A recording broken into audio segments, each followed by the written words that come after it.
Hello and welcome to Nice and Blunt. I'm your host, Adam Riancho. Today is Monday, August 17th, 7:30 p.m., and we're here for some more live streams. We're going to draft some more teams. And first, we're going to do something on Underdog. I think we're entering the Pit Bowl. I believe that's what I would like to do most. And then we will be giving away a free ticket over on Drafters. So let's get that going. Vamonos, muchachos. We're going to hop in and we're going to start on Underdog. So let me get the banner up real quick. Let me remind y'all what to do. Hashtag Blunt in the chat. Let me set it up. We are starting to collect the comments. Hashtag Blunt gets you a chance to win a free ticket. We're going to enter the main event later, so even more valuable than the last few times we did this. Hashtag Blunt, get your entries in as soon as you would like to be entered to win. But I'm going to join the Pit Bowl first. We're going to do this on Underdog. Then we're going to draft over there on Drafters. And we will hop in. If you want to join me, we are in the Pit Bowl. And I recommend you hit the button somewhere between Baker and Brett Favre.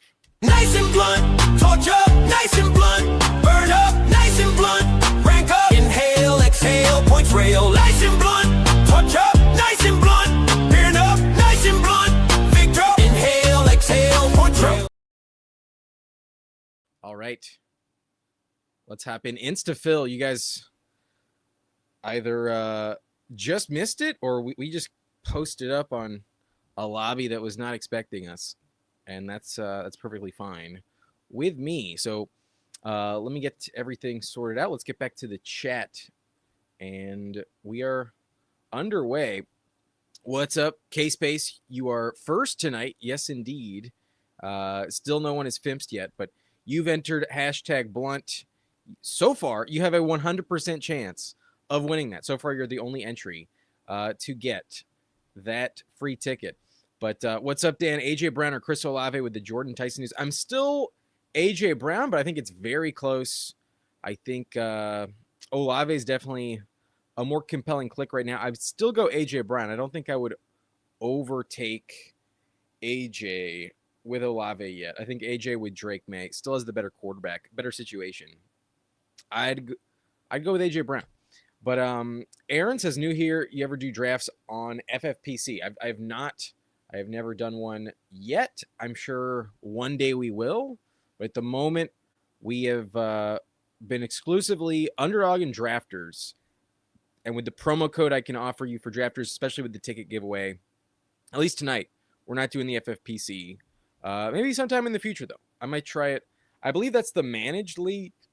I believe you have to manage the team. I think so. Pick 4 fucking sucks. I hate pick 4. I really do, but I'll still just take Puka. I don't like it, but I'll still just take Puka.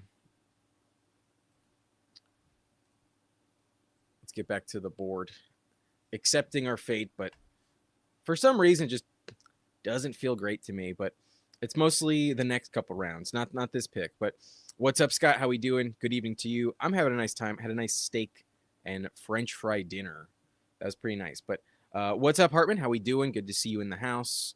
If y'all have not checked out Hartman FF here on YouTube, highly recommend you give him a follow. We got Jason Calhoun in the chat. What's good? I appreciate the good luck, and nice to see you, the reigning champion of the subscriber league. Last season, he beat me in week 15, made it all the way to the final, and took home the chip. 2 years ago, I had to beat him in the final to get my chip. So, a very sharp drafter. I'm somewhat grateful you are not in this lobby with me. But P-Punch is in the lobby. P-Punch is here in the chat. Hello, hello. He has pick 9. He took Taylor. And both Jason and PP Punch have hit hashtag Blunt. Reminder, hashtag Blunt in the chat gets you a chance to win the free ticket when we draft. Oh, it says survival. We're going to do the main event. Let me edit that, actually.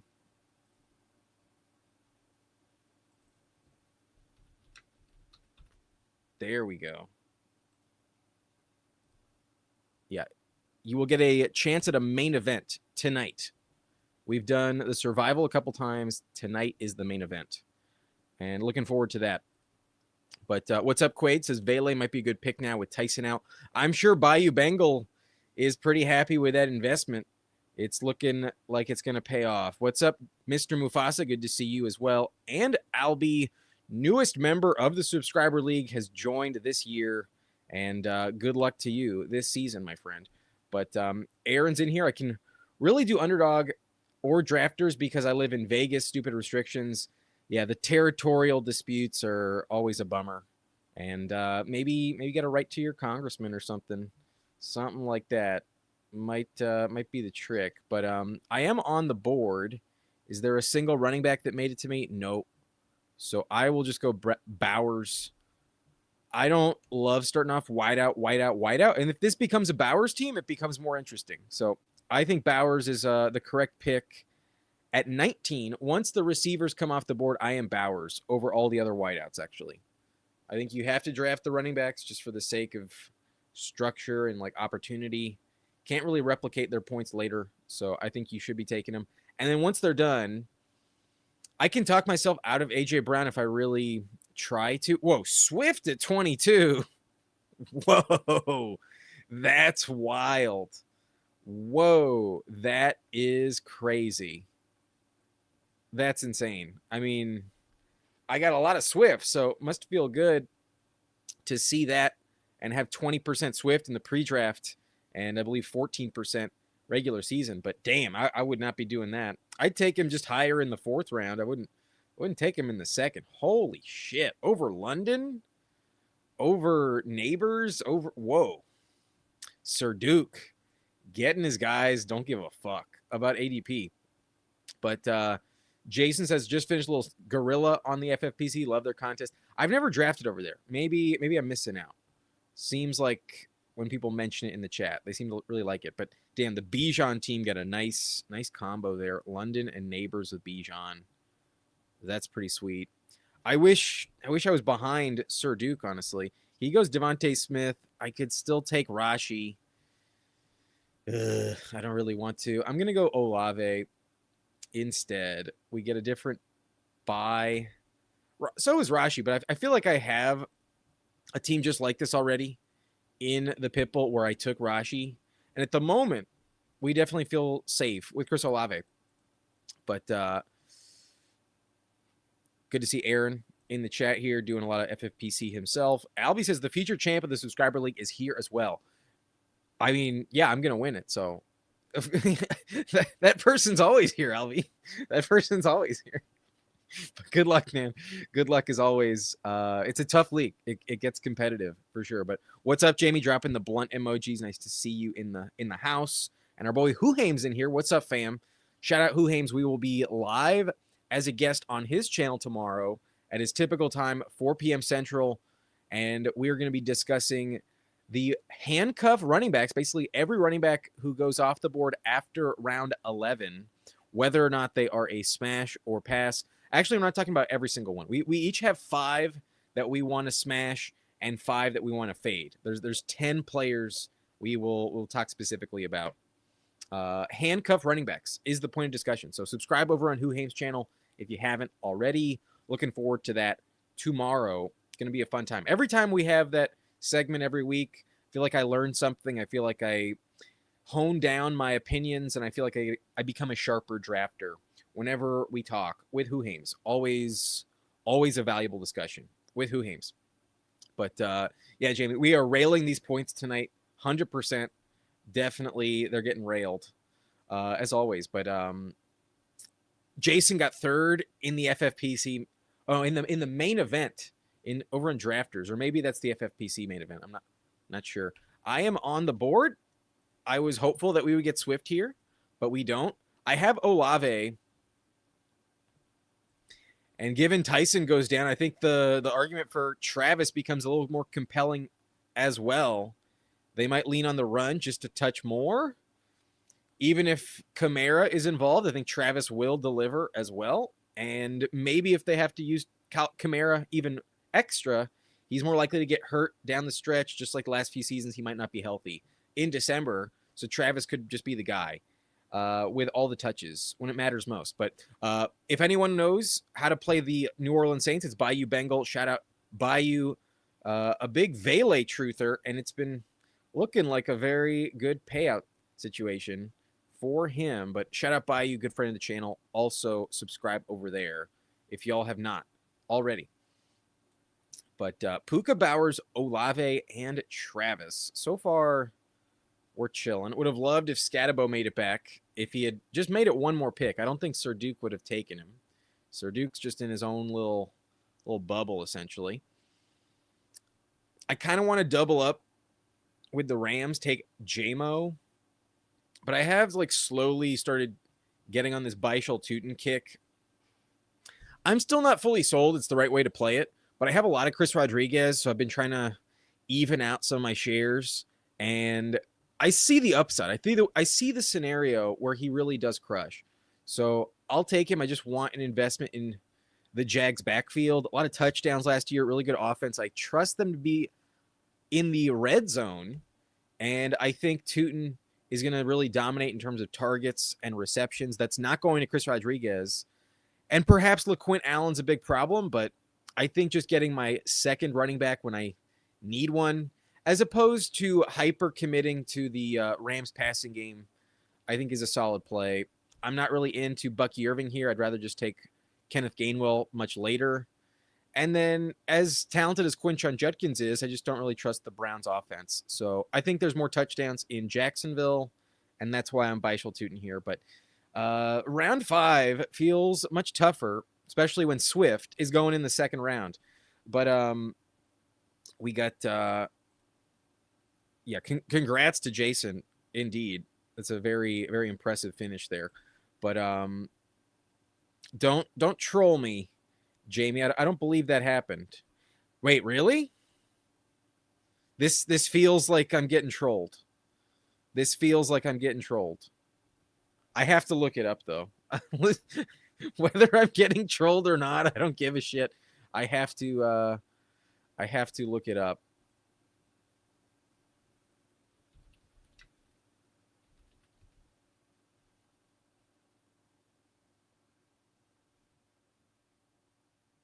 Yeah, no, this looks right. This looks.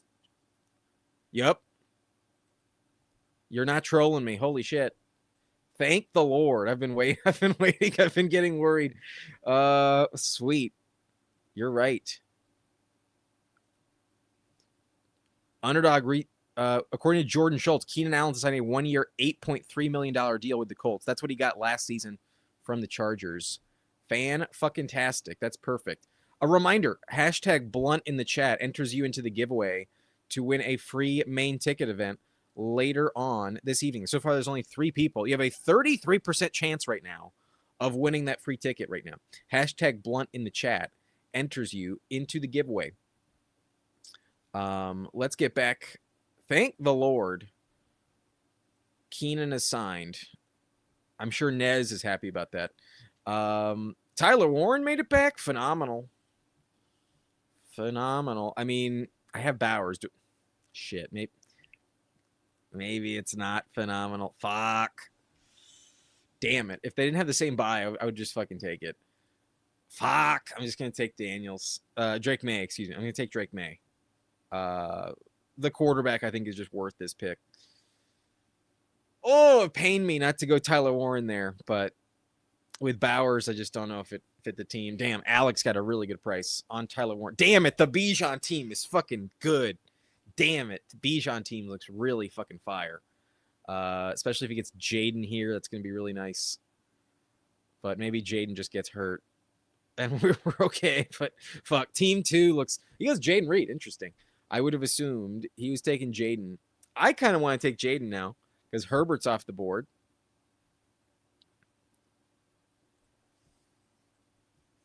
I think I will. I think I will. Elite quarterback production. And why not get a little unique combo? There's going to be less teams with Drake May, Jaden Daniels. That's for sure. So let's hope for the best. Let's take Jaden in the 7th round today. But let me catch up with chat real quick. Yeah, the The Bowers pick, I think, is totally worth it. Middle to late second, but Noob, not happy with one of my picks, at least one of them. Maybe it was the Beischel Tootin selection, or maybe it was the Bowers pick. But I appreciate you, Hartman, for coming in with the news. I appreciate that. But Schweddy, I'm glad we can make you laugh. I'm not sure what I said, but glad we can make you laugh. My brother drafted Hampton last night. Hampton's going to crush. Hampton's going to dominate. So your brother sounds like he knows what he's doing. But Puka Bowers Olave does feel like a very solid, very comfortable start so far. We definitely didn't fuck the team up with that combo. But that's dope. Jason got a new job. Good to hear that. Scatabo Noob wanted Scatabo. I have a lot more Scatabo than Beischel Tootin at the moment. So I've been willing to mix it up. But Swift, probably. If you told me that Kyle Monangai does not play at all, then 100%. Every year he's top 20, but I do think Monangai is probably back before it fully works out. But yeah, Team 2 looks really nice. I'm kind of jealous of Team 2. I wish I didn't have the Bowers with Tyler Warren combo. I would have taken it, but I think we're okay with how it turned out. But you're welcome, Bayou, as always. Good friend of the channel. Drafted some bangers with Bayou. Chuba Hubbard made it back. RJ Harvey's here. But damn, receivers thinning out. I think I'm just going to stack up Jaden with Stephon Diggs and then kind of just let the room decide what happens around the turn. I think just locking up the stack here is a bit more important for me than anything else. I always kind of look at it as like a 2-pick selection. And while maybe it's closer to ADP to get Diggs at 100, to get him here at 93 and then still possibly get who I wanted is always on the table. But yes, thankfully it is real, but that was like to have that not happen. To tell me this and have it not be real, it would be really disappointing. But thank God I have a lot of Daniel Jones, Keenan Allen teams. I got a lot of those. But Chuba is still here. But personally, I'm just Kenny Gainwell. So I'll do that. I don't mind reaching and pulling up Kenny Gainwell. I think it fits quite well. But maybe I should have taken like JCM there. Perhaps that may have been the play. But Keenan goes in round 12 in this draft. Watch. I'm glad I got a decent amount of shares with him recently, but he will definitely pay off. I took him a lot in drafters as well. That should be sweet. But yeah, this is what we've kind of assumed, at least I have, for the better part of a month. Once there was smoke there, I believed in the fire. I believed it would happen. And even if he wasn't, just sound like he was gearing up to play somewhere soon. So love that he's actually going to play, and it's not on the Chargers. That's fantastic. That's beautiful. But Syracuse alum got to see LaQuint Allen score a game-winning touchdown live in Vegas versus UNLV. He was actually really prolific in college. He looked really good in college. There was some definite hype for him coming out of college last season. But that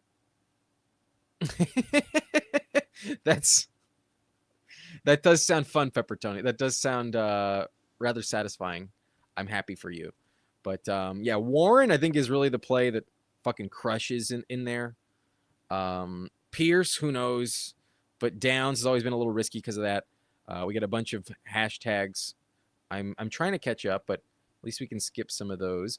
Avi's in the house. What's up? Warren in the 6th, though, is great.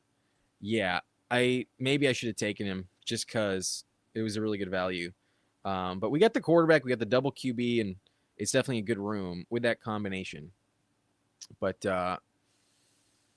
after Keenan signing, if I didn't have Bowers, I would have 100% taken Tyler Warren there.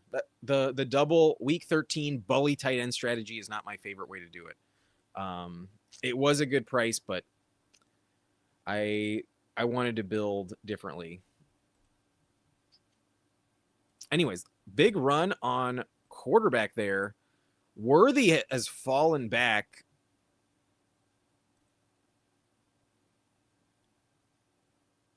I'll just take him. At 117, I'm not totally convinced this is the right pick, but I'll just take him. There's no running backs I'm dying to scoop up, and I might still get a guy I really like in the next round too. So all is fine right there. Did Stribling go at 107? Got it. Okay, I was like, where is Stribling? He went early. 107 for him. Interesting. But you're just not allowed to take Jaden in the 5th round.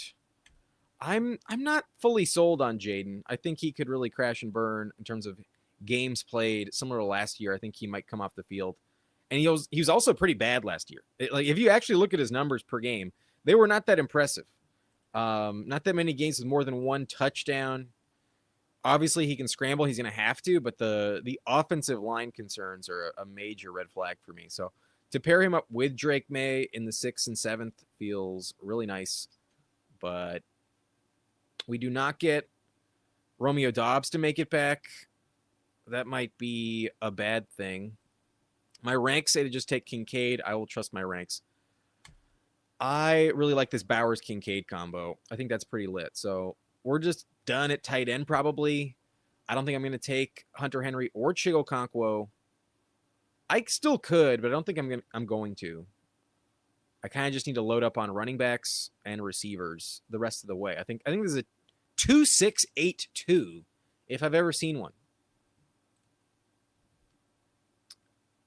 But yes, I don't think Keenan impacts Tyler Warren really at all. But Shweddy, I'm childish for sure, but earlier when you talked about the video for tomorrow, you said we got 5 guys each week. We do. This is accurate. This is exactly as honest and accurate as I can describe it. That is literally how we are setting it up. 5 smashes, 5 fades each. But yes, this is very factual by you. Definitely Josh Downs gets really, really nuked. Alec Pierce is still going to play his role. Not sure when he'll be fully healthy and come back at full strength, but I don't think his role is impacted whatsoever. Tyler Warren is a GOAT and a matchup nightmare. Josh Downs is just a little repetitive and just not the Hall of Famer that Keenan is. But Keenan also has kind of a specific role as well. Like 3rd down is where you just really trust him. I think it'll be just fine. But wouldn't this bump JT's rank? Not necessarily. JT's already really high. Already very high. But Avi agrees on Downs. Meanwhile, Pepper Tony does not agree. Says Downs is far from nuked. I think he can go in the 10th round, and it wouldn't be insane. I think he should go in the 9th. Keaton Mitchell's still here. I don't take much of him, but I don't want to full fade him in the Mike McDaniel system with all the speed. I'll go Keaton Mitchell for once. I'll take him at 141. I never do, but I'll do it today. Good to know. I do think Daniel Jones is much more trustworthy. That feels pretty good for Daniel Jones. And then I might not set the new price on Keenan, but I might take him if everyone else fades him. But so far, we're really trusting Puka and Olave. The receiver room is really hinging on Diggs in the flex right now. I don't trust Worthy enough to feel great about this. It was just a good price. I kind of wish I just took Romeo Doubs. In hindsight, I think I should have just taken Romeo Doubs over Xavier Worthy.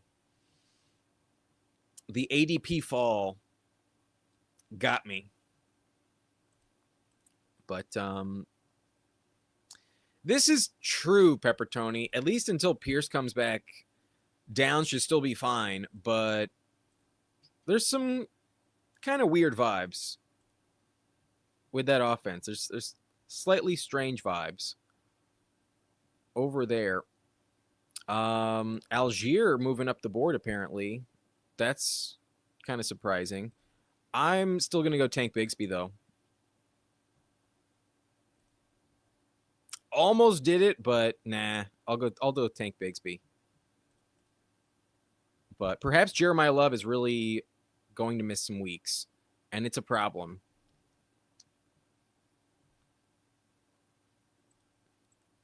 But Huhaim says Downs never should have been a 7th round pick is the thing, but he should have also never been a 10th rounder. I think around pick 100, I think he should go after Michael Pittman. I believe he should go just behind Michael Pittman. But as he falls, he's definitely going to be a better click. I remember in the pre-draft when he was going like 140s and shit. That shit was wild. That shit was really, really way too cheap. But if it was flag football, he's a great slot receiver. He's excellent in the slot. Very good route runner. If anything, in college, I actually thought he kind of reminded me of like Wes Welker a little bit.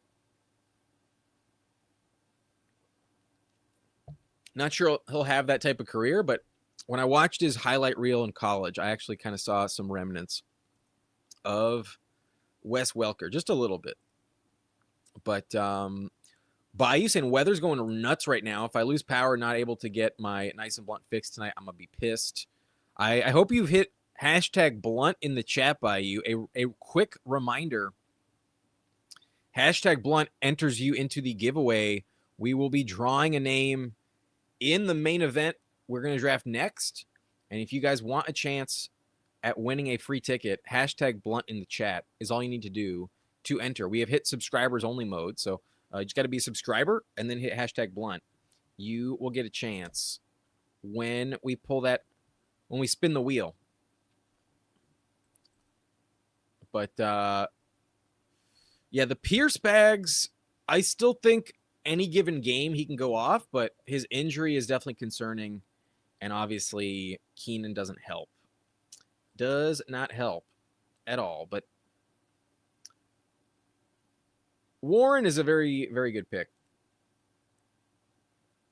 User asking Vele and Hampton or Wandale and Genty, week 1 only. Week 1 only. I'll go Hampton Vele. Week 1. Wandale's against the Jets. Genty's against the Dolphins, I believe. Both really good matchups, but I like Hampton a lot against the Cardinals. And then Vele at the moment against the Lions.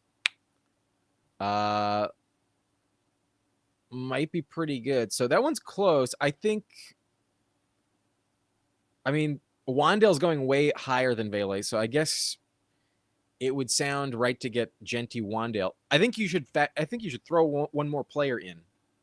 I think a player in the 10th round, let's say a running back or someone, versus whoever you'd be taking instead of Vele in like the 16th, 17th round. So it's technically not like the fairest 1-for-1 combination, but I am a Hampton truther. So I do have Hampton over Genty myself. It's the same tier. They're back-to-back, but that's my deciding factor. Gadsden made it back. I do not want him. I want Trey Harris for sure. Trey Harris at 165. Come on down. Love Trey Harris this season. Think he might really pay off down the stretch. He could just take Quentin Johnston's job. There's a possibility of that. But O'Doonican entered the giveaway, so did Todd. But Avi saying really starting to like DJ Moore more than Mike Evans. Oh, and Mike Evans. Gotcha. Yeah, DJ Moore sounds like a smash pick right now, especially in the 5th. It looks like his connection with Josh Allen is going to be pretty fucking lit. Coming back around the board, let's take a look at who's available. I will pass on Gadsden right now. I think it's a little too hard to trust. I think I'm going to go Pat Bryant if available. If not, I'll go Jacoby Lane. Either of them, I think, are fine picks for my team. Pat Bryant would give me the bring back against Drake May, who is unstacked and he goes. So instead, I'll go Jacoby Lane, and that's fine too. That's all right. He's been moving up the board quickly, so grab him while I can. I have 3 clicks left. I think I need 1 more running back, 2 more receivers. So at this point, just get volume. Names that are just more coveted have higher value. But Chris Ballard updating his resume. You think Ballard's getting canned or another notch on the belt of good signings? The Colts are hard to explain, but it all kind of circles back to when Andrew Luck retired. If Andrew Luck had never retired, this team would probably have been just consistently winning the division. It's quite a shame that we did not get Andrew Luck to play a full career. We got kind of robbed, but it is what it is. It is what it is. Let me play some music. Let's bring in the background music.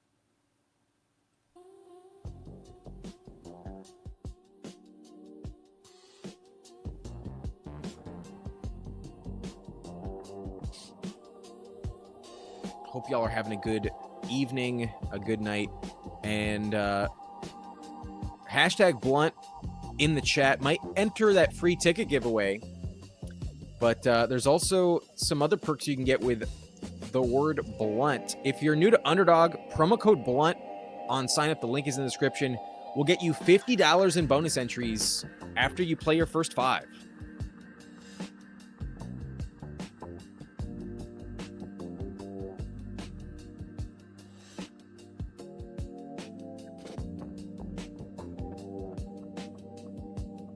Do they have a full series for that by you? Is that you recognize it that well?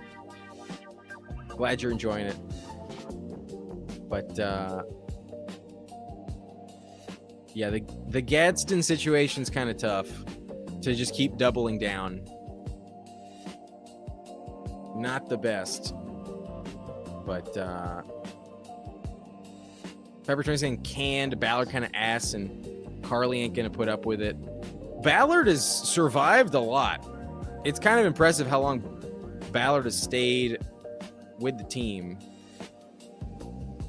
But if Brian Robinson's still going to be here at 189, I will just take him. I don't really get the fade. It feels like people are just tired of clicking it, but it makes plenty of sense to me why you still want Brian Robinson. He's one of the direct handcuffs. And maybe Bijan does get hurt, but still.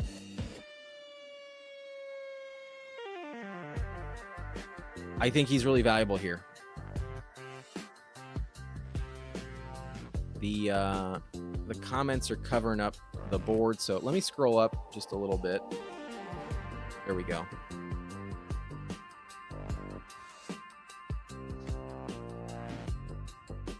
I also wish that I didn't have to put my name on every single thing on StreamYard. I think I'm probably going to get rid of it after this pick. Just because it covers up the board more than I would like. And y'all know who I am. I don't know if I need to keep pumping the name. We'll bring in Kayshon Boutte. Not sure if he gets traded, but even if he does, he's probably still worth this pick. And with Drake May, feels even better. So the 2682 is still in full swing. That's definitely the plan. We have Drake May, Jaden Daniels. Running back room has Travis Etienne Jr., Byshul Tootin, Kenny Gainwell, Keaton Missile, Tank Bigsby, and Brian Robinson. Running back could definitely be better, but in terms of elite upside handcuffs, we have 3 of the league winners that could easily just be the guys you need. So hopefully the depth comes in handy. And for the prices, it did feel like it was all worth it. Puka, Olave, Stephon Diggs, Xavier Worthy, Trey Harris, Jacoby Lane, and Kayshon Boutte. Keenan Allen went round 16 in this lobby. He went pick 183. But appreciate that, K-Space. Smash that like button if you're enjoying. But Pepperton just gave 80 million guaranteed to a dude with no ankle. We talking about Daniel? Did Daniel Jones get extended? Is that who you're still talking about, or is you talking about Alec Pierce? Oh, you're talking about Alec Pierce. Gotta be it. Yeah. We'll see. I think long term that's still pretty solid. He was like the best free agent this year. It was a bad year for free agent receivers. It was brutal. Nice. But I have no desire, Pepper Tony. I have no desire. But got it by you. Yeah, you just can't seem to finish the episode. Bummer. But I think he'll have some goal line work. I think he will get some touches on the goal line. I think he will.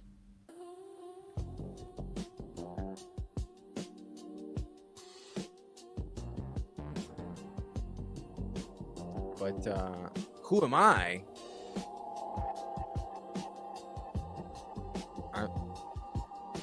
I'm Adam. Do I like Harvey more or Coleman? For the price, I'm talking myself into Coleman right now, but Harvey's still probably a fine pick. He had 12 touchdowns last year. He's probably still fine. Mr. Vele is here. Let's go Devon Vele. We have Chris Olave and Travis Etienne. This team could have used Tyler Shuck, but I think just trusting May and Daniels is all I need to do. Fun team. Let's recap it. Let's see how it came together. Drake May and Jaden Daniels at quarterback feels phenomenal, and also not that common. It's rare that one of them falls into the 7th, so not the most common combo. You'll see. Travis Etienne, Byshul Tootin, Kenny Gainwell, Keaton Missile, Tank Bigsby, and Brian Robinson. The running back room could definitely be better, but that's just kind of what happens when you have pick 4 and you don't take a running back till the 4th round. It gets a little bit tougher to feel good about it. But receiver with Puka Nacua, Chris Olave, Stephon Diggs, Xavier Worthy. I need the bottom 4 to pay off, and I sure hope they do. We have Trey Harris, Jacoby Lane, Kayshon Boutte, and Devon Vele. Right now, my only stack with Drake May is Kayshon Boutte. That doesn't feel great. Could be better, but just from a point standpoint, May will really help me advance. I think he finishes top 4 at the position this year. We have Bowers and Kincaid, so elite upside, elite floor. Phenomenal tight end room. Receivers top heavy, but the top 2 are so good. I only really need one any other week. There's not that many overlapping buys, so it should be fine. And then running back needs to get a little bit lucky, but I think I can get the job done because quarterback is also so strong. I think we're in business. So fun team, has its weaknesses, but structurally sound, and it's just all about these player takes hitting. I do kind of regret grabbing Worthy instead of Romeo Doubs. I think if I can take one pick back, I think that's the pick I would like to change. I think so. I would like to have more investment in the Patriots, and either I shouldn't have taken Kincaid and just gotten Hunter Henry, but my plan was to actually go receiver in that round, and I thought that Romeo Doubs would just make it back. So I took the ADP discount. I regret it on Worthy, but who knows? Maybe he actually just delivers. He still has some upside. He just doesn't have any floor. And on this team, I think I might have needed it a little bit more, but I think we'll be okay. I think we still have a shot. That pick might be worthless. That's the only problem. Kyle says, in a 12-man half PPR, do you keep Josh Allen or A.J. Brown or K9? I think I'm keeping Kenneth Walker. I think so. But Hoffman saying Debo, Diggs are guys I like after the 10th round. We took Diggs just to stack him up in the 8th. It's not the best price you could get on Diggs, but in the pit bull, I think there's going to be fewer teams that have it at like 130. So it's a little bit better. Not could be better, but could be a bad pick just by comparison. But I think it was right. I think just having him on the Daniels combo was valuable. But a reminder, hashtag Blunt enters you to win in the main event. We are giving away a free ticket right after this. But what's up, Hulk Smash Potatoes? How we doing? We got... nice. I have not smoked weed yet. Let's smoke some weed, actually.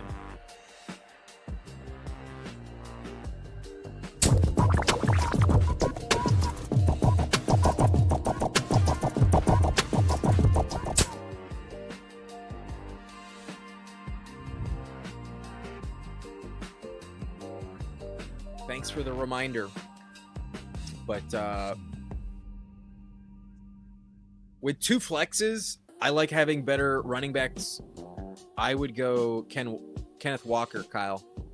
I also imagine you're getting a very good price as opposed to Allen in the third, if that happens. But MCGTX needs a keeper as well. 12-person half PPR. James Cook for a second, Rice for a seventh, or Tyler Warren for the ninth. Damn, the Rashee Rice discount feels really valuable. But same with Tyler Warren. And I think Tyler Warren is someone you might keep year over year, whereas Rashee Rice might eventually fall off. I think I'll go Tyler Warren in the 9th round. For the sake of, whatchamacallit, for the sake of the full fade. I mean, I have a clip to play. I might get demonetized, but fuck it. I'm going to play the clip. I'm going to give you a reason why you should not keep Rashee Rice. It's incoming. Let's go. It was at this moment that he knew. He fucked up. Here comes the ready or not. Here comes the boys for the sound. Here comes the ready or not. How you like me now? Don't keep Rashee. Don't keep him. Don't keep the Chief. Fuck that. He's not ready for the boys from the South. I might Huhames, but it's worth playing for once. It's been such a long time since we've played it.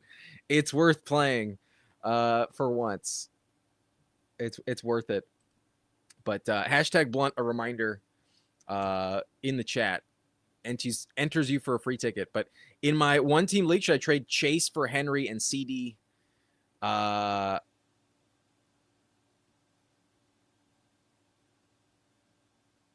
Probably, yeah. Derrick Henry and CD Lamb? Yeah, probably. It's okay. It's okay. But it's worth the laugh. It's worth the laugh. Okay, I think if we play it once, it might not be the end of the world, but it's a little bit longer than it needs to be. Anyways, let's see if there's any members in this lobby that get a team review. There weren't many. There's P-Punch in here, and then I think that's it. I think P-Punch is the only member I recognize. If I'm mistaken, if somebody else is in here, let me know. But we'll take a look at P-Punch for sure. It's been a minute since we drafted with P-Punch, so glad he's in this lobby with us and should be a fun time. He's got Josh Allen, Malik Willis, the bring back option perhaps. His running back room only has 4, so it should be a loaded wideout room. Taylor, Achane, he's trusting Travion at pick 64. Good for you. I think it's worth it. But I might have preferred this team with a 5th, knowing that Travion's on it. And then Kyle Monungai, you're not afraid you're buying the dip. Very interesting way to play it. I think you'll be okay, but there is some risk here. I could see a world where you don't get much out of the flex options and the bench just doesn't deliver when you need it. But it's possible you just have the right 2 all season. That's also possible, but at least there's not a recurring buy. Good luck, because running backs, I think, could use one more, but you might draft a true handcuff with your 5th that just may never see the field. You could also just get a 0 with your 5th. As long as Taylor Achane stay healthy, you have a shot. Flowers, Christian Watson, Tyson at 81.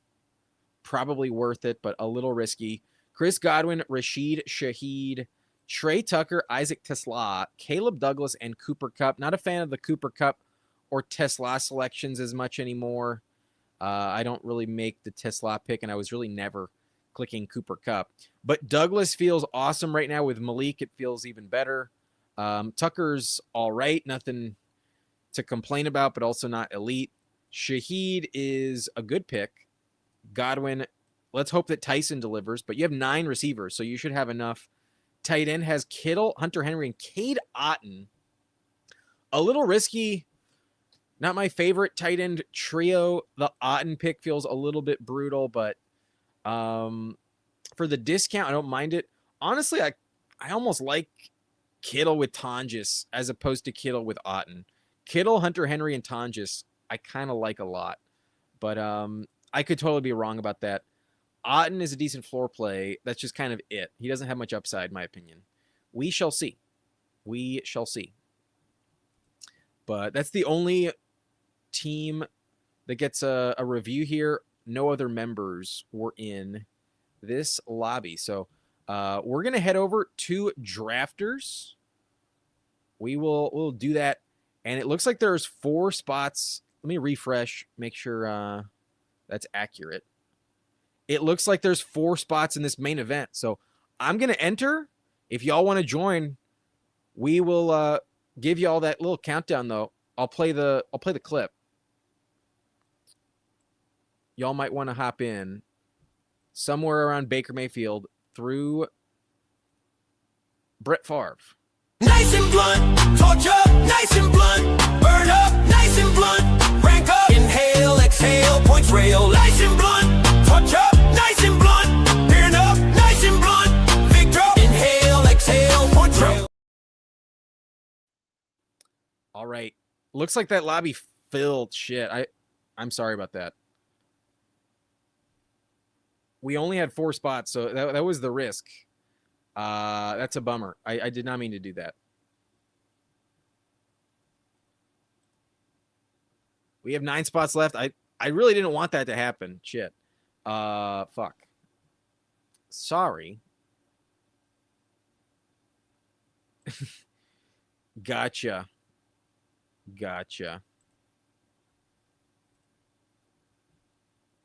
I'm learning who. I'm still relatively new to Drafters.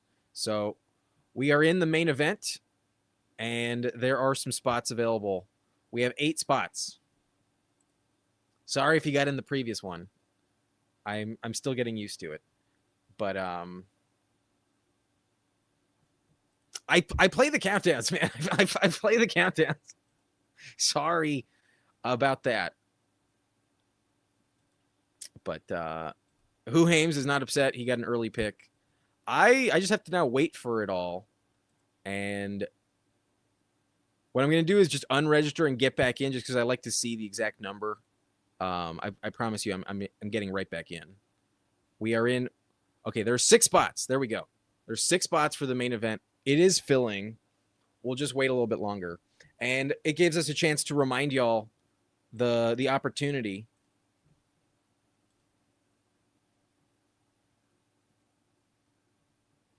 But that is a very good call, Pepper Tony. Very, very good call.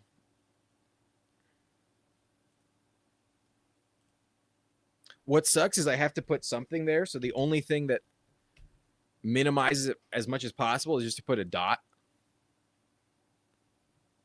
That's the only way. But 4 more spots in the main event. And hashtag Blunt in the chat enters you into the giveaway. We will draw for a free ticket in this main event during this draft. So hashtag Blunt in the chat if you have not hit it yet. Highly recommend. But you do need a Drafters account to qualify. If you don't have a Drafters account, you're not going to be eligible to win. And then you also need to be a subscriber in order to comment and leave anything in the chat. That's also part of it. But if you miss the drawing, we will just draw again. We will draw one more time. But I'll let you know, Best Ball Cabal. Nice to see you. Good evening. But you were our first winner just last week, and it has not been a full calendar week, last I checked. So, unfortunately, Best Ball Cabal, you are ineligible of winning again. That is the only person who is not eligible other than Tiger Town, but I don't think I've seen Tiger Town hit the hashtag yet. So we'll see what happens. But Best Ball Cabal, I'm sorry, you cannot win. At least not for a few more days. You can win again, just not tonight. But which pick will we be selecting our winner tonight? I think, as typical, we will do it at pick 180. 80 is the French way to say 420. That's how you say 80 in French. It's 420s. And we'll give you guys a little extra time. We'll go round, I believe, 15, maybe 16, something like that. Pick 180. Let's see what pick we got. Pick 5. Fuck that. I'm not happy about that. But let's shout out y'all who are in this lobby with me. Zachy Boy pulled the 101. Bayou Bengal has the 102. Go Horns has pick 5. Noah Petro at the pick 4. I pulled the 5. I Love Nosaka at the 6. Shag Nasty Ball at the 7. Relax Dad at the 8. FF Stooge, I believe that's Hartman, in here at the 9. K-State's in the house at pick 10. Mr. Mufasa at 11. And then AA Stra at pick 12. Good luck, everyone. Good luck. And, oh, yeah, I also need to move around the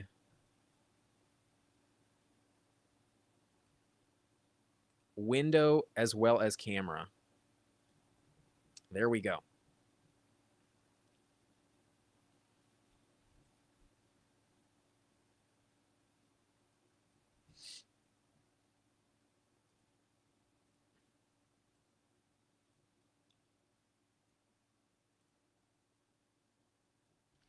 All right. Let me try and get back to this draft. We'll just take JSN.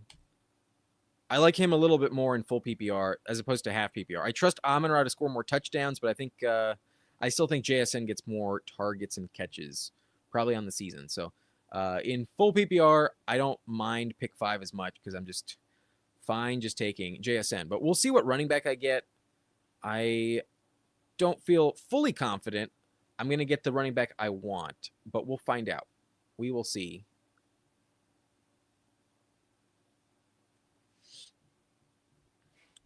But there is the board. And you can also adjust how much view you're seeing. I think since we're early on, we can give you more of the player pool.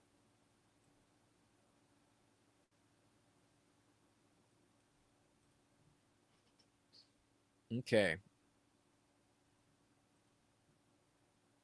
Yes, the giveaway is not case sensitive. Either blunt, I believe, does work. But if you want to play it safe, capital B is how I put it in. I believe they both work. But hashtag bunt is not going to work. Bunt will not work. But another reminder, if you are new to Drafters, you can also get a first-time deposit match up to $100 tacked on using sign-up code BLUNT.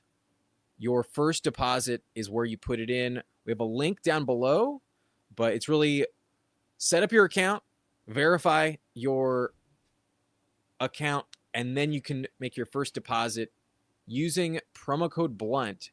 You'll get $100 tacked on, but not bunt. It's blunt.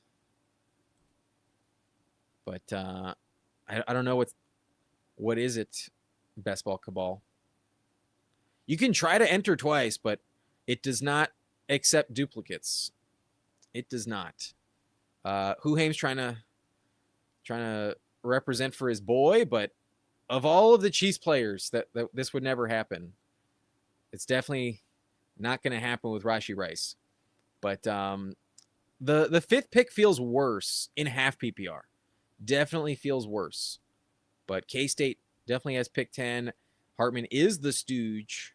The FF stooge is in here. But it's not the same dog picture. It's just slightly different. Derrick Henry goes, and we miss out on every running back. That is a bummer. I don't think I'm going to pull up Jeremiah.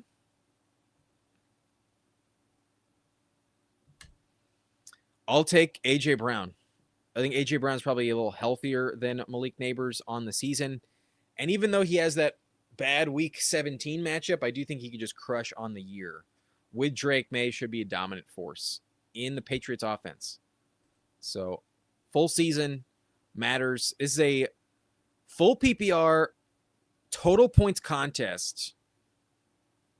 A.J. Brown, I think, is more valuable in this setting as opposed to the other one, where you just have to win the pod week over week. But Vele goes in BBM round 15. That's quite high.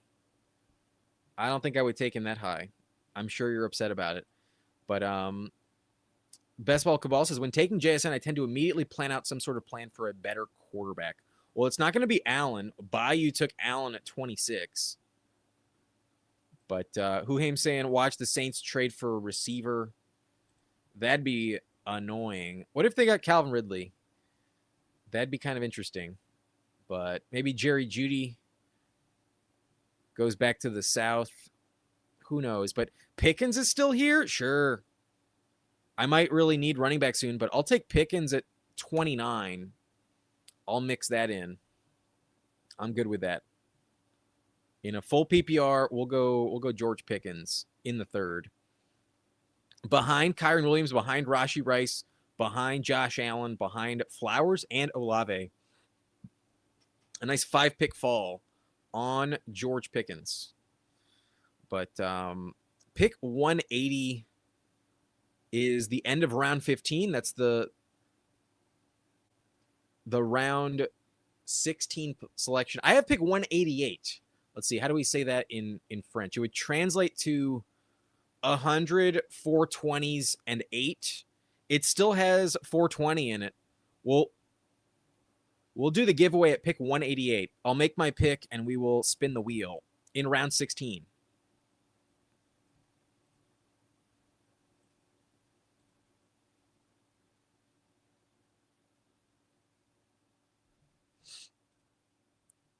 But after George Pickens, Devontae Smith goes, Ladd McConkey, Garrett Wilson. I feel significantly safer with Pickens than the three of them. I'm okay with Devontae. I think he's fine, but I'm not fully sold. Not totally sure just yet on what to make of him.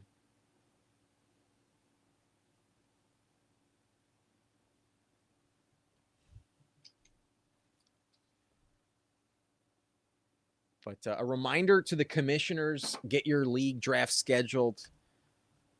I am a commissioner of one league, and I kind of slept on it just a little bit, but thankfully everyone in the league is very much in and competitive, ready to go.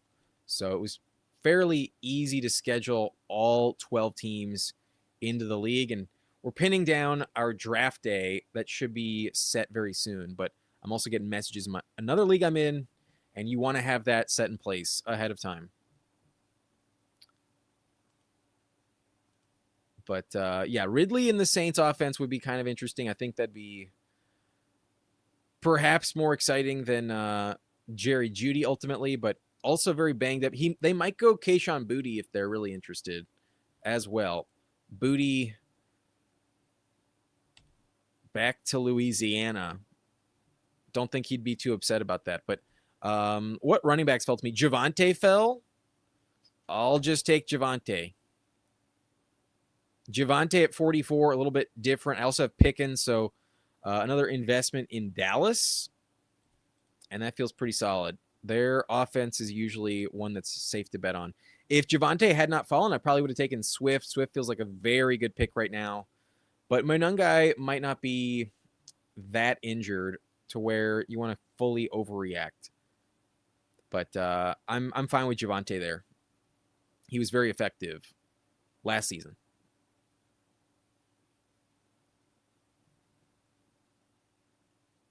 Unfortunately, I'm kind of boxed in where I need running back, but there's not the guys I really love available. So pick 5 strikes again, kind of a tough spot to be in.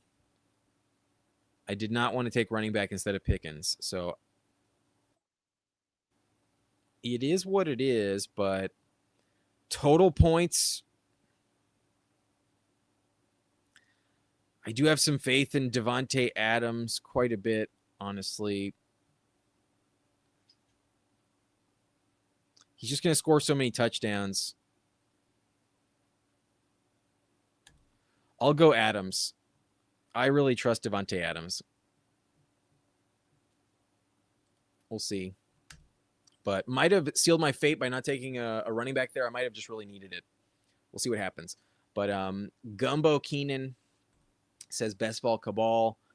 Pepper Tony says ETR has moved Keenan Allen to 145. That's definitely high up there, but fully justified.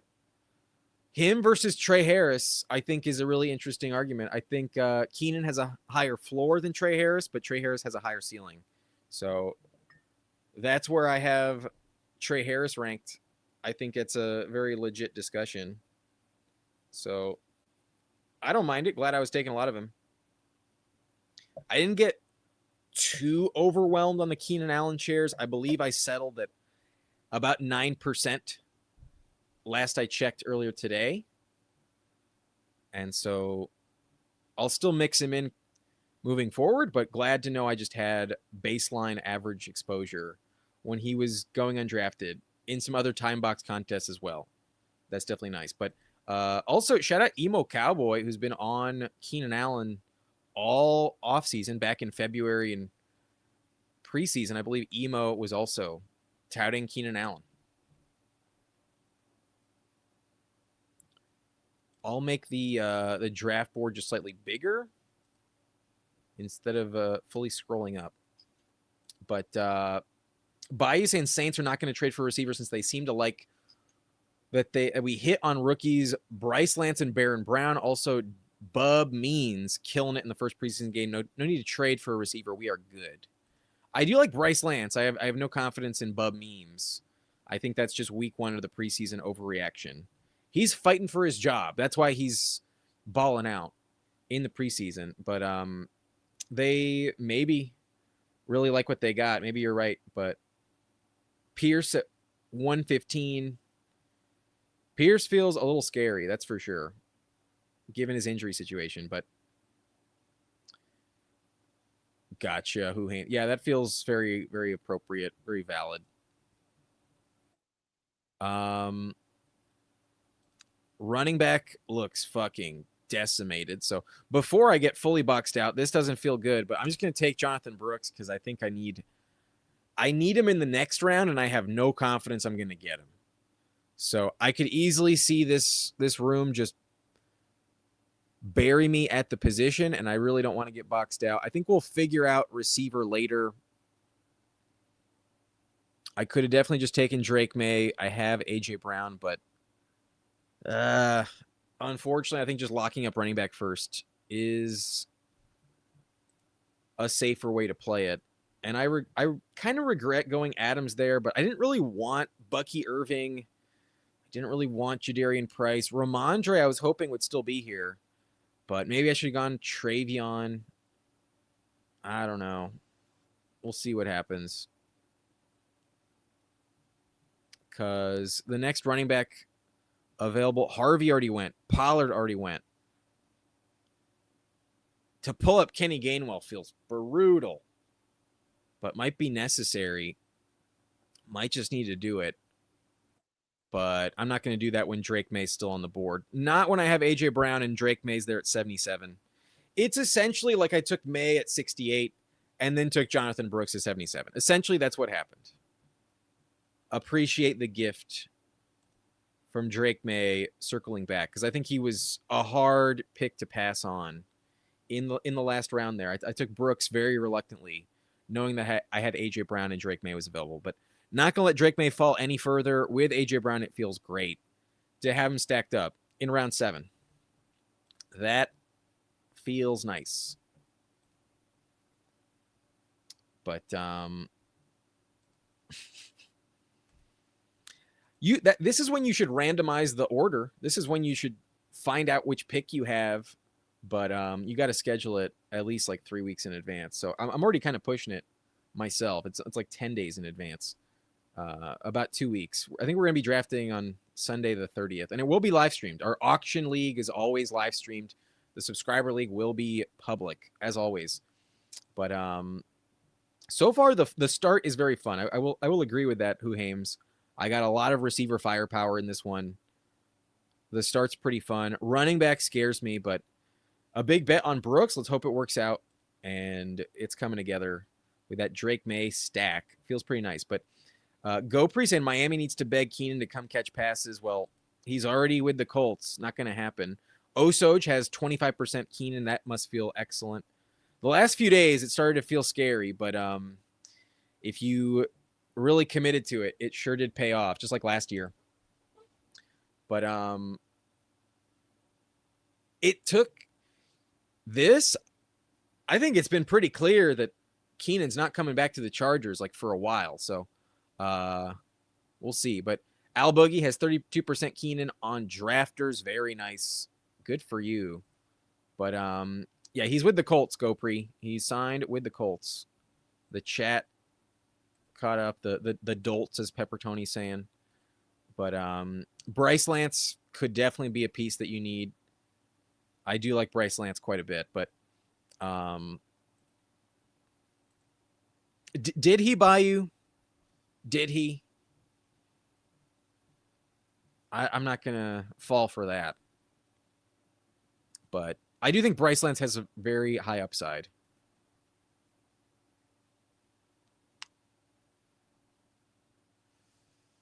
I think Dak Prescott will make a ton of sense here. If I don't get sniped, I think that's the play. I have George Pickens and Javonte. I think it's the move. Now, maybe I should push it, but I'm not convinced he makes it back to me. And running back's kind of already fucked. So he's top of ADP. I'll just take him. I'll take my chances.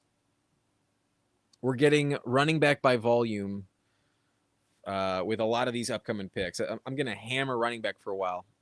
I'm going to need it. That's for sure. But First Down Fantasy says 78% on DK. Shaking my head praise. That's really nice. Is DK also full PPR? I don't draft over there, so I believe it is, but I'm not 100% sure. I think so. I know it has the bonuses as well. I don't think Keenan's getting any bonuses for 100 yards, but more volume, the better.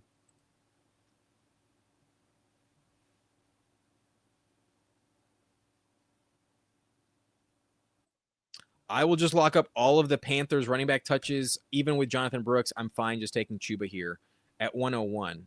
Let's get it. Let's just take the Panthers backfield.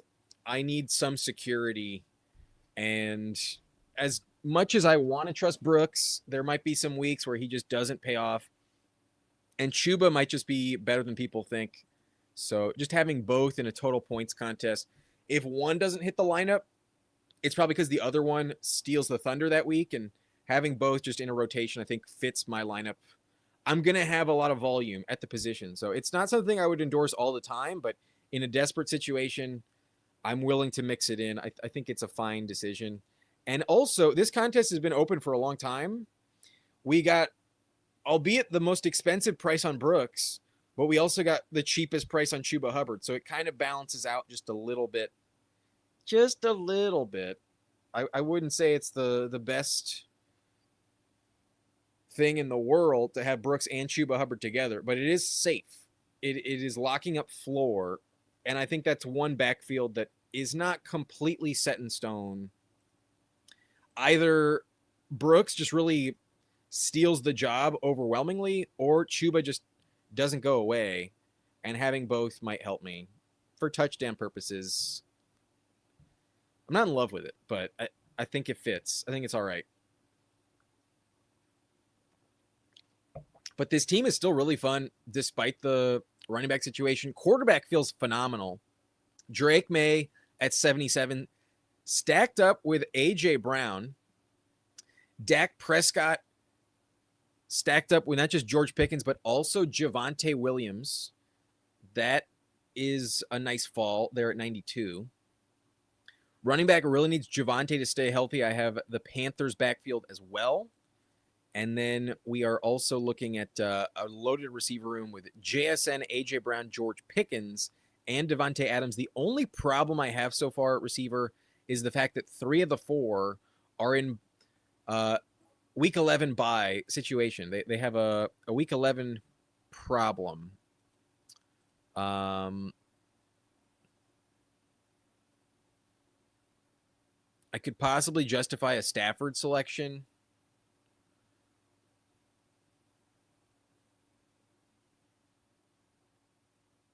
But I'm going to go Stribling. I don't know if I need the third quarterback to be this expensive. I'm not totally convinced that was necessary. It's also another Week 11 bye. I'll pivot off of that and just go Stribling. At the moment, I think I'd rather be investing in Stribling than Debo. But part of that is just because I had a lot of Debo shares before the signing happened. I was definitely more underweight on Dejon Stribling. So if I'm going to chase one of them up the board, it's going to be the one I had less of as opposed to the one I'm way overweight on. So at the moment, I'm much more inclined to take a Dejon Stribling over Debo Samuel. All right, the running back room is still pretty gross, but despite the full PPR format, I kind of just need points. I kind of just need the points. And ultimately, I still believe that Chris Rodriguez scores a bunch of touchdowns. I still kind of like him. So need a lot of help here, but I just need running backs. My tight end options aren't really the best, and I think we'll be still okay in the next round. So I will do it. I'll go Chris Rodriguez over Tyrone Tracy. I don't really trust Tyrone Tracy at all. But go Priest, and I'm bullish on Jay Will. Think he's the best young/proven back in the league behind the top 2. Javonte?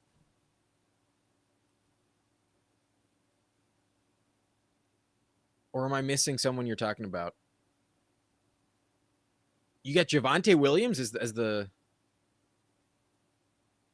best behind the top 2 as RB3? That's really high. If I'm understanding that correctly, holy shit, that's pretty fucking high. There's a world where he's top 10 again. Last year he was really, really productive, so the contract indicates he's not going anywhere. As long as he stays healthy, he's a pretty good click. So let's hope for the best. I really need him. I'm grateful that I got the fall because this team is really betting on him in a major way. But yeah, Jalen Polk let us all down. Quite a bummer. Looks like DK is full PPR. What's up, A-Rod? Good to see you. If you have not heard, we're giving up a free ticket in this draft. We are just a few rounds away. We will be drafting 4 more picks, and then in round 16, our 5th selection, we will spin the wheel, and someone's going to win a free ticket in the Drafters main event contest. Hashtag Blunt in the chat allows you to enter.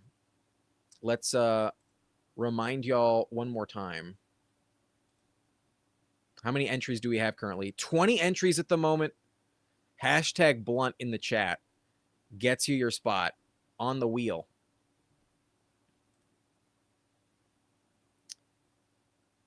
But full PPR is also just like Drafters here, what we're on at the moment. But oh, let's go. The Iron Throne trailer is live. Oh, fuck yeah. Hell yeah. Maybe I can set up the redirect and have that go to that video, perhaps. If y'all have not subscribed to the Iron Throne League Now there's some content there definitely worth checking out. Going to be an awesome league this year with all your favorite content creators. A 14-man league, winner take all. That shit's going to be really tough, but so much fun.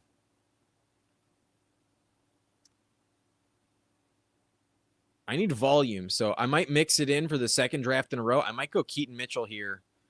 It's a big discount, about a full round. I don't love it in general, but I don't think I can be picky at running back too much right now. So I'm just going to go Keaton Mitchell. I don't have a tight end yet, but taking the full round discount, getting a slightly more different, unique team. I have a lot invested in Hampton, but Mitchell can also just give me some house calls, stuff like that. This pick is a little expensive, but just to mix it in, why not? I'm definitely desperate. I need spike weeks, so give me Keaton Mitchell. Let's go for it. But yeah, we're on Drafters tonight, and hashtag Blunt gets you a chance at a free ticket. But rocking back and forth with the easy patch. You use the patch disbanded, you get the nicotine through the veins. Is that how I understand it? But it happens, man. It happens. I think in drafters, it matters so much more to get some early running backs. All right, my tight end room looking a little thin, honestly. I might just take Hunter Henry because I really trust him in the volume.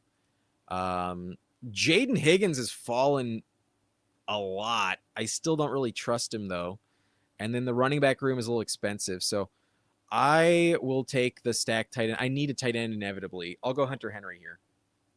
Hunter Henry, back-to-back seasons with over 90-plus targets. Maybe Eli Raridon's really a big problem, but I don't really believe that. I think he'll be okay. Yet another Week 11 bye, but it stacks up, and I think it is appropriate. But, boy, this team is not how I drew it up. I'll tell you that. Quarterback room has Drake May, Dak Prescott. We got a total 12 picks in sliding value on the two of them. Running back with Javonte paired up with Dak definitely made sense, but also George Pickens, Jonathan Brooks, Chuba Hubbard, Chris Rodriguez, and Keaton Mitchell in the backfield. It's gonna need some touchdowns for sure. But every week I have the Panthers starter. Thankfully, that should be worth something. It's been a valuable backfield for like 2 years. But receiver really loaded up top and a lot of bye weeks in Week 11, so I still need some more. But with JSN, A.J. Brown, George Pickens, Devontae Adams, and Stribling, I am definitely not behind the 8 ball at wide receiver. And in full PPR, it feels good to have a strong quarterback and receiver room for sure. But tight end, we have Hunter Henry. Let's hope for a lot of touchdowns this season. I did pull him up 11 picks, kind of out of desperation. I may have ignored tight end a little bit too long. I'm not as experienced on drafters. I am not. So you may get plus EV with me. There is that factoring in. I'm not in love with this team. It's fun. The start is really fun, but I don't know if I structurally like this team as much as I could. But Bayou been forcing himself to draft Josh Allen just to get shares of him. I really don't like grabbing an early quarterback, but trying to make it work. Yeah, I'm glad I took a lot of him in the pre-draft when it was around 20, because he was still a third-round pick there, and it feels more valuable when more likely like you're supposed to draft 3 of them, and you can get more flex plays with those extra 2 rounds. But he still feels like a fine selection anywhere in the 3rd, honestly. But Giants are looking at Najee. I saw that. I did see that. So, yeah, Tyrone Tracy has never been a click I like very much, but especially with the chance that he comes in, not very exciting. All right, running back. I kind of like both of these guys, but I'll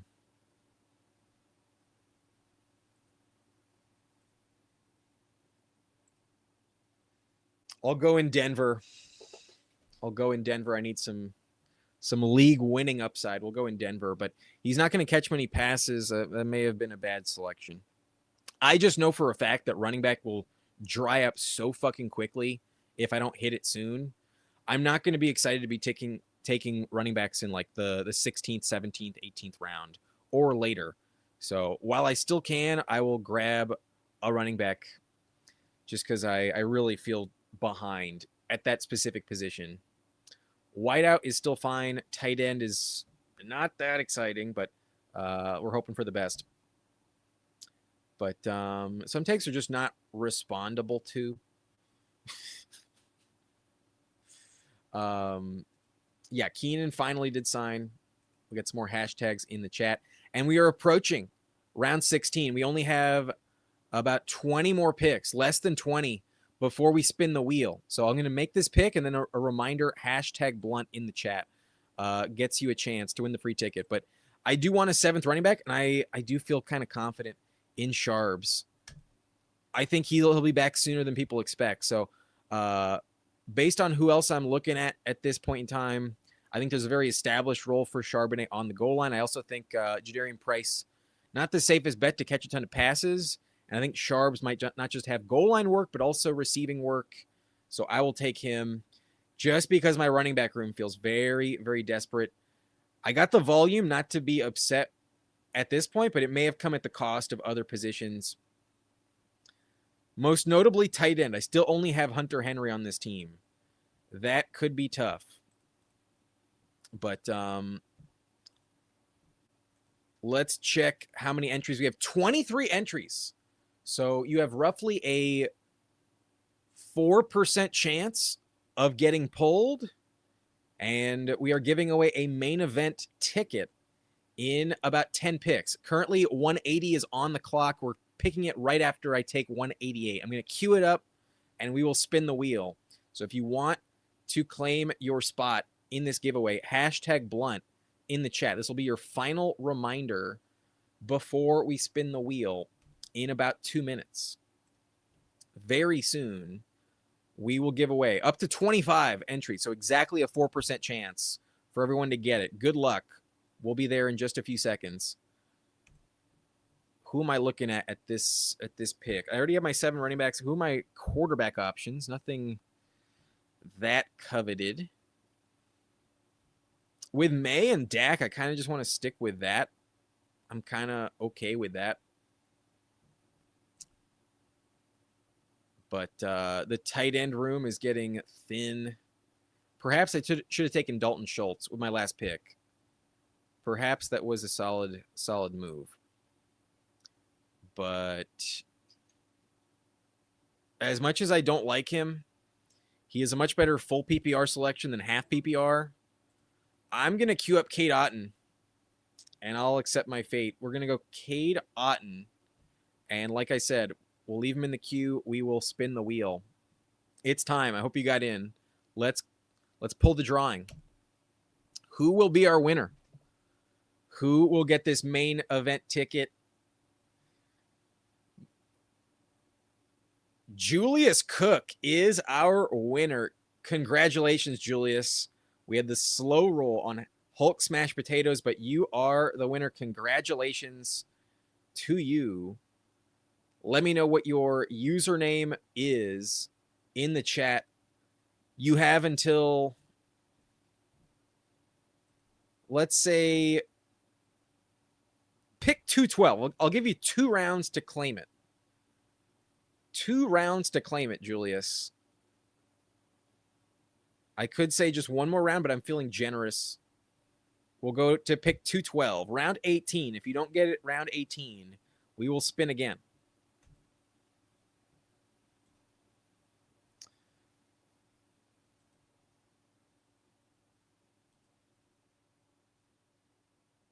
I might have to go Geno here just for the sake of points, because tight end is looking brutal.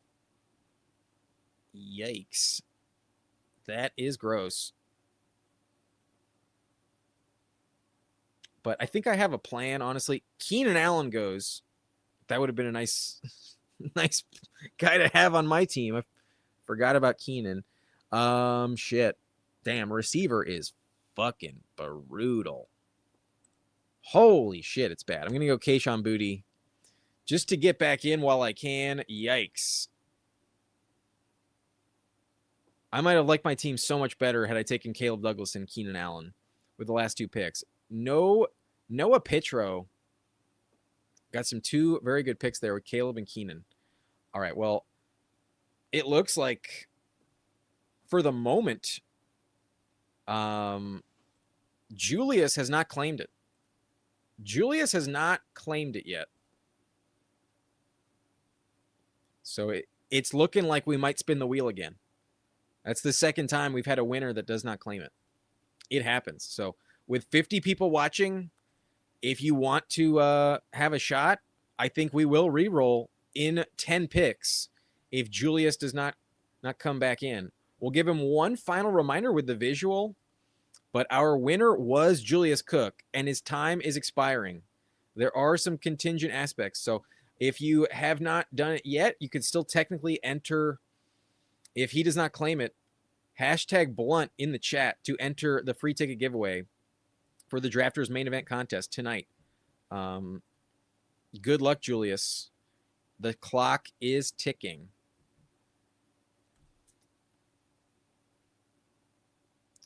But it's trending that way, Go Horns. It's trending that way. Quite a bummer to win it and not get it. So we'll see. But glad you're a fan, Devin.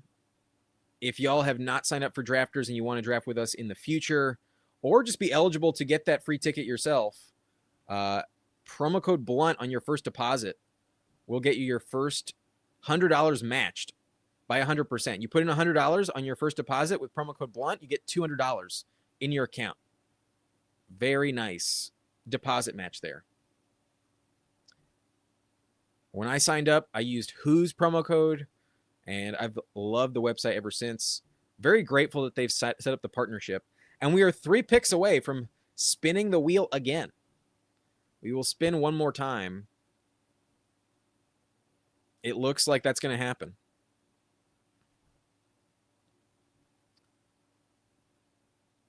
But, boy. If my tight end room wasn't so brutal, I don't think I would consider this, but my plan is to get both. We'll see if I get sniped, but my plan is to get both, and let's do it. Julius has never showed up. We are spinning again. Good luck, everyone. Let's find another winner.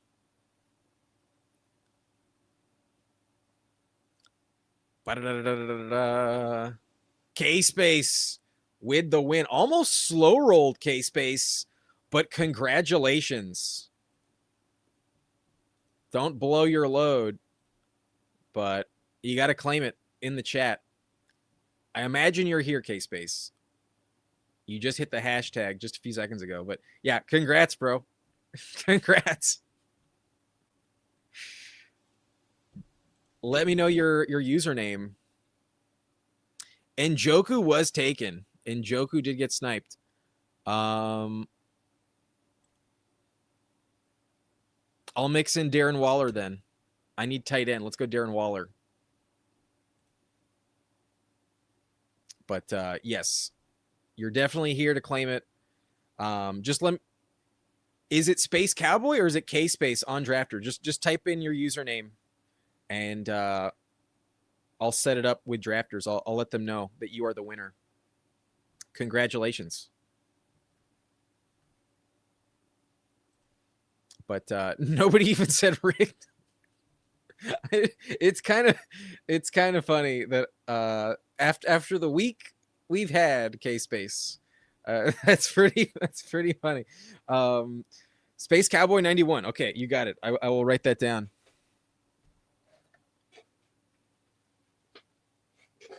I will write that down.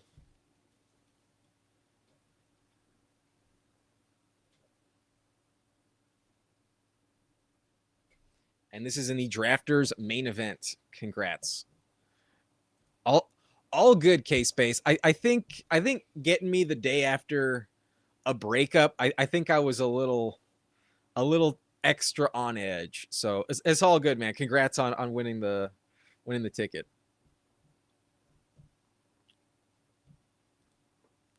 But you're welcome. You're welcome.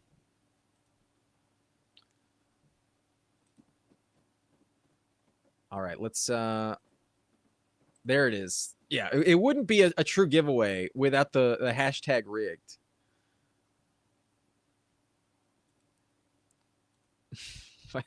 I will say that is kind of funny. Of all the people, that is kind of funny.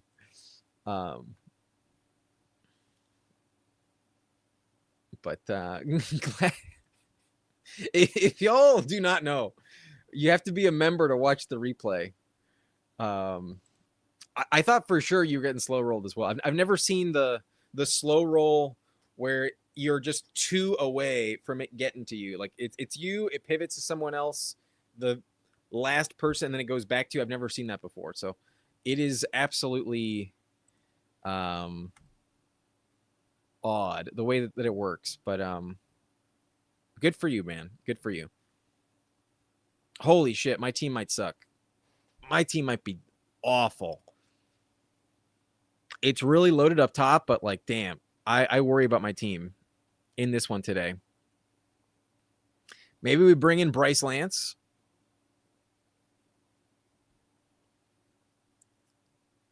Ricky Pearsall's still available.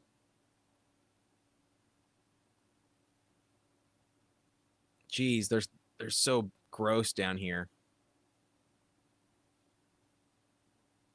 Everyone is just disgusting down here. Yikes. There's no one worth scrolling down for.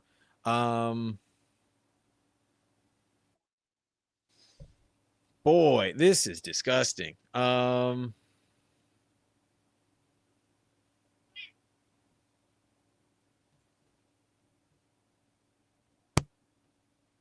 guess I'll do it. I'll go Bryce Lance today, but yikes. Yikes. We will see. We shall see. But K-Space, I'm just that guy who has the weird shit happen to him. LOL, stay positive through it all. Admit you're wrong. And don't let your own pride get in the way of making the right decision. Very apt description. K-Space, your attitude through the whole thing, I didn't want to overreact. You've always supported the channel a lot. So I'm glad that you got it. Honestly, I'm really glad that you got it. It feels very appropriate, actually. Excited to send your username and get you that ticket. All right, the full team. A reminder, I don't really like this team.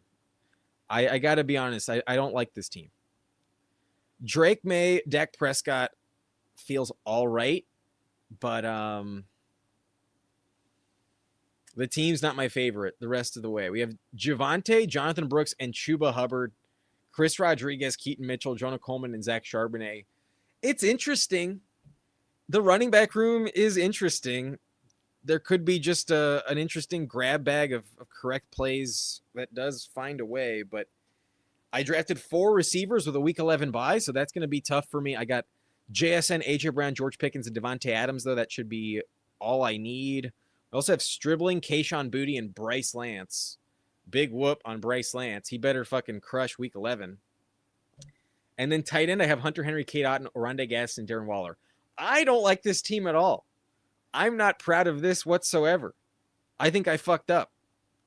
I'm not exactly sure where I fucked up. It was probably the Devontae Adams pick, but I felt like I really got boxed out of running back, and I don't think I could have passed on Pickens. So maybe I should have just taken Christian McCaffrey at pick 5 and just taken my chances. I don't like this team the way it turned out. I really don't. So let's do some team reviews. We have Hartman in here.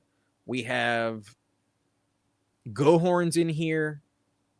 And then I think those are the only 2 members of the Blunt rotation. The only 2 members that are in here. But DFS, yeah, I don't think it's a good team at all. I think it was pretty bad. Pick 5, striking again, and I definitely got punished for sure. Yeah, that team could have been much better.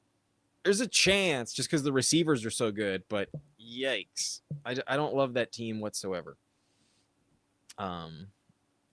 Pick 5 put me in a tough spot. But Go Horns, he had pick 3. Let's see what he put together. He has Joe Burrow and Stafford, so also only 2 quarterbacks on his one. Jacobs, Rico Dowdle, JCM, J.K. Dobbins, Kamara, Bigsby, and Brian Robinson. So definitely a 7 running back team as well. I think you did kind of need it. Receiver has Jamar Chase, Drake London, Rashee Rice, Jamison Williams, Ryan Flournoy, Cyrus Allen, Jeremy Bernard, and Elik Ayamanor. Does always feel decent to have like some kind of really cheap options at tight end. You got Goddard on your team, Terrence Ferguson, and David Njoku. I would have liked Njoku myself, but did not get him. Yeah, your team feels a little bit more balanced than mine. I think I have a better 4 receiver room, to be honest, but that's just my take on it. It's not that much better. It's very similar. It's really close. But your running back room feels pretty solid. And then tight end also feels better. So I think I like your team marginally more than mine, but it's not insanely better. I do think it's a little bit better. Your Stafford selection is unstacked, though. There is that. But Hartman has a 3-6-8-3 with Justin Herbert, Brock Purdy, and Sam Darnold. That's pretty legit. Darnold at 153, a pretty good pick. And then I always love a Herbert team. CMC at 9 is pretty sweet. Saquon Barkley with him is pretty decent too. Rachaad White, Aaron Jones, kind of some mid picks, but should stay on the field as long as they're healthy in the passing game. We got Aaron Jones, Justice Hill, and Damon Claiborne. So studs, mid, average guys, and then really cheap handcuffs that are possibly the third option in their respective backfield. So good luck with that.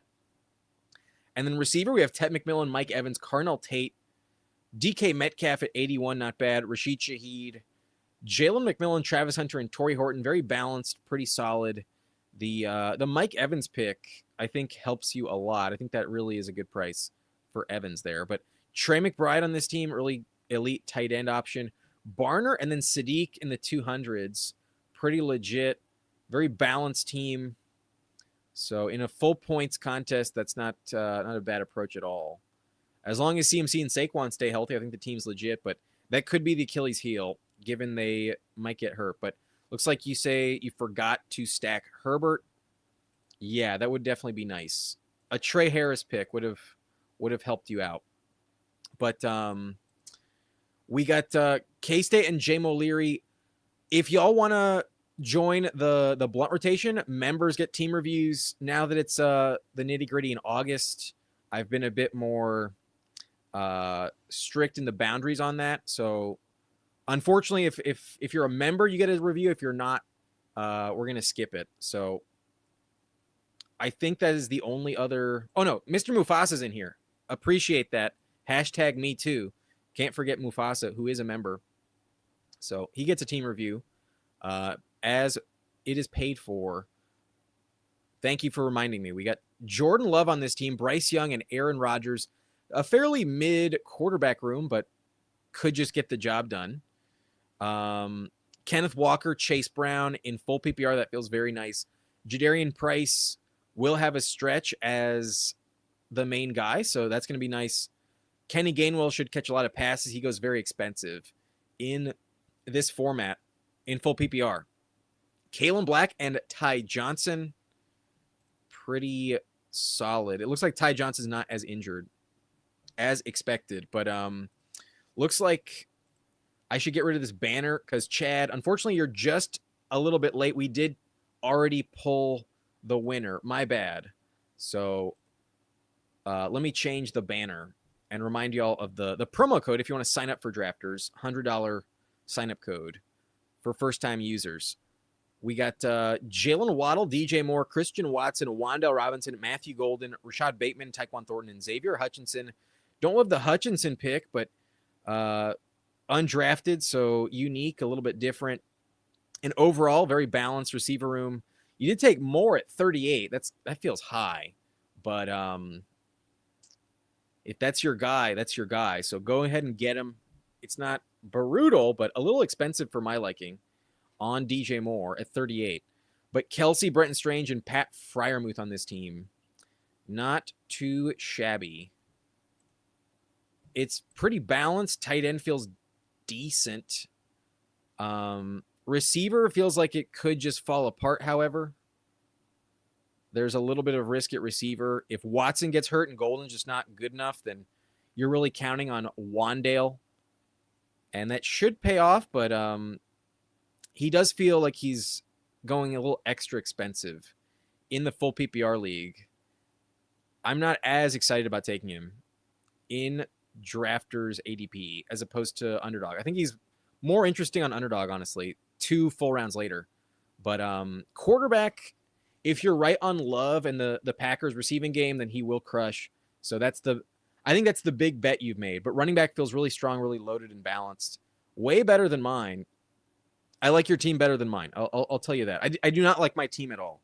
My team has some hopium on it, but for the most part, I don't like the structure of my team. So let's hope for the best, but I think I'm going to move off of drafters for the evening. We'll see. But did Bayou get Vele? He got him at 191, but last I checked, I don't know if Bayou is a member. I don't think so. Last I checked, don't think Bayou gets a team review.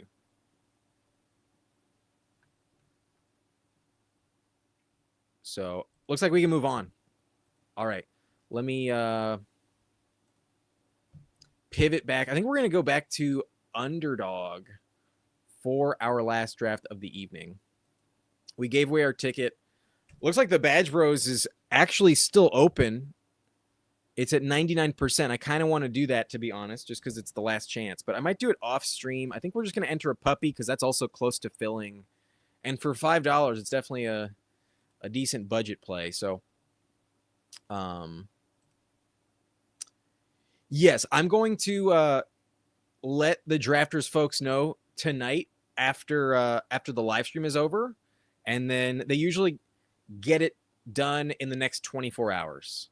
So it may not hit your account tonight, but I think by the time we are live tomorrow with Best Ball Guy, I would imagine in the next 24 hours you will get it in your account. So just be patient, K-Space. I got your name written down, and I will get that to you this evening after we're done with the live. But we're going to enter the puppy. So if y'all want to join, y'all can join with me. We are hopping in. We're going to hit the countdown. As always, we're going to hit the countdown. I recommend joining somewhere between Baker and Brett Favre if you are new and it's the first time you've seen it. There is a delay, so I would time it somewhere around Jaden Daniels. Nice and blunt, torch up, nice and blunt, burn up, nice and blunt, rank up, inhale, exhale, points rail, nice and blunt, torch up, nice and blunt, burn up, nice and blunt, victor, inhale, exhale, points rail. All right. We have 4 spots left. This draft is filling kind of quickly, so if you want your chance, you definitely have it. Good luck. We did fill this puppy.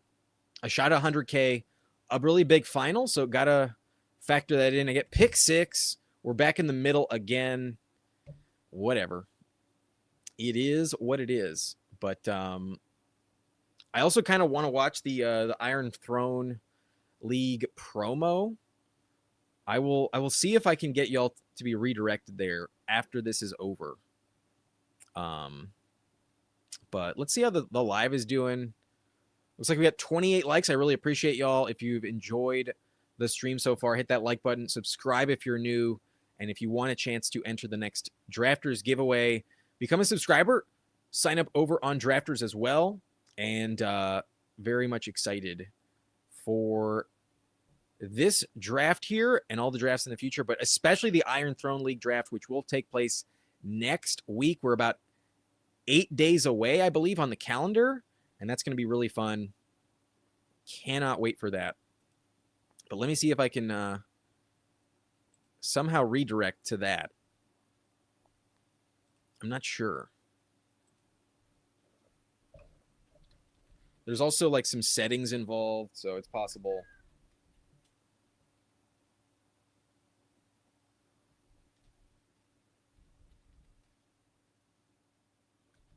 I don't think so. I'm typing it in. I don't think so.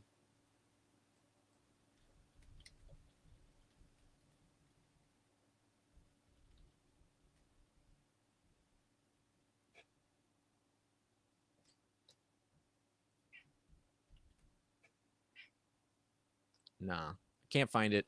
So we'll send you the link. But Genty goes at 5, so it's 6. I think I'll just take JSN. I feel much better getting a running back in the next round at pick 6 than I do at pick 5.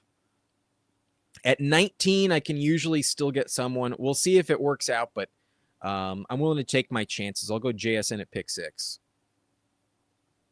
I'll give it a try.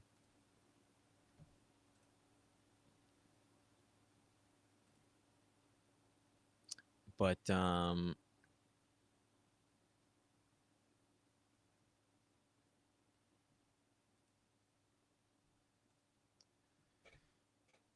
in general, I don't have a ton of JSN in the first. I've been slowly catching back up. I'm not full fading him, though. So whenever he falls, I usually just take him. At 5, it's more so the fact that I don't like the round 2 pick to take him there. But at pick 6, I think we'll most likely get a running back I'm fine with. That'd be my guess.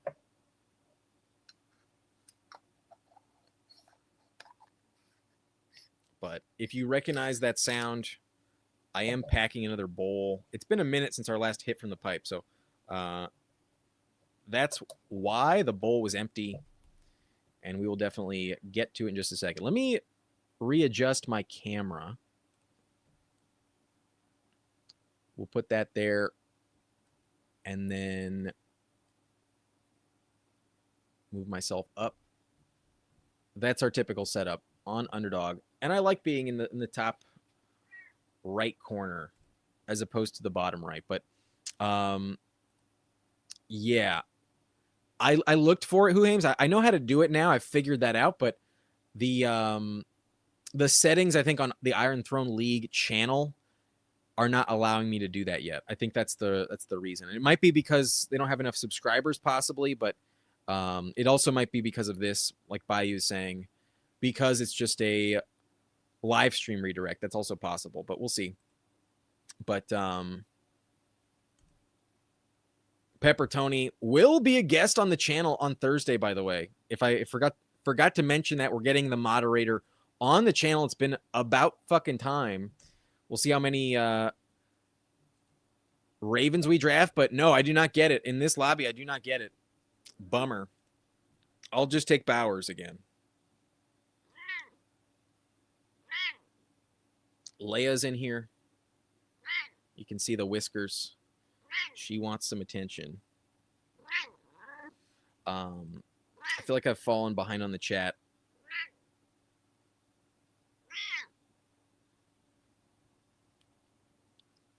But Gohorns had the Stafford T-Ferg connection. That's pretty sweet. That's a good value for sure. I don't think it matters as much, Gohorns, but I do think you want at least one. I think you want something because the pod in week 17 is still pretty. Oh wait, no, in the main event there are no pods. I was thinking of the survival. I think it's still a legit thesis, though, that if you have the quarterback 1 and the wide receiver 1, they're more likely to be connected. There's going to be team success if you have the right quarterback or receiver. Odds are that is still valid. So I think I want some stacks. I don't think I need to force any stacks. And if I don't get them, it's not the end of the world, but I do kind of wish I would have at least one most of the time. But time for a rip from the pipe. Let's do it.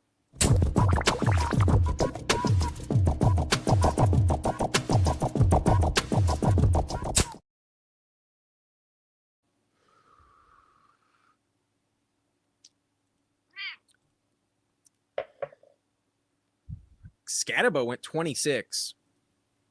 Very interesting. Very, very interesting. And Jeremiah Love has been falling. But I think here I'm going to go Breece Hall. The wide receivers don't really speak to me as much. I'll go with a 1-1-1. I'll take Breece Hall. Despite the injury, I'll still mix in Breece Hall. I think he'll be all right. Groin injury, not good, but fuck it. A better O-line than Jeremiah Love. For whatever that's worth. And also, I think less competition. Say what you want about Braylon Allen, but he's not as good as Tyler Algier. In the middle of the board, we're getting bullied at running back again. Maybe the play is just to take running back at 5 and 6. Maybe even pick 4. You should just take running back. Maybe that's really just the meta that we've not understood properly. Running back is so coveted, you might as well just take it at pick 6. So, might hate my team again. We will see, but who knows?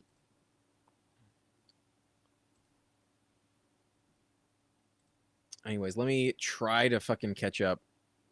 I've been slacking on the chat today, but we did I think I only have one pit bull remaining, so I'm going to try and save it.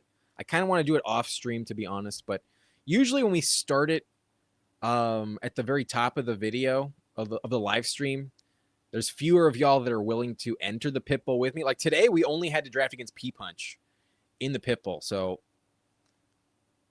in terms of non-viewers in there, basically the same chances as not streaming it at all. So, but yeah, you'll probably get it by the afternoon tomorrow. Maybe by the time you wake up. I'll definitely let them know after I get off the live. I'll send them a message. But I am on the board here. Allen goes at 42. That would have been nice. I need running back points, and I'm just going to take Swift. I'm going to take Swift on this one. I'm not going to get cute. The Monungai injury, I've always liked Swift. And in the 4th, feels fine. I'm not going to take Loveland, of course, with Bowers. So maybe there was a receiver there that really needed to be on my team. But Travis Etienne keeps falling. If I take him every time, it's going to be repetitive and it might not work out. So I'll just pivot to Swift, who feels like a really strong pick right now. I've been kind of fading Josh Jacobs a little bit. It's not that I think he misses a lot of time. I just think he kind of doesn't pay off the same way this year.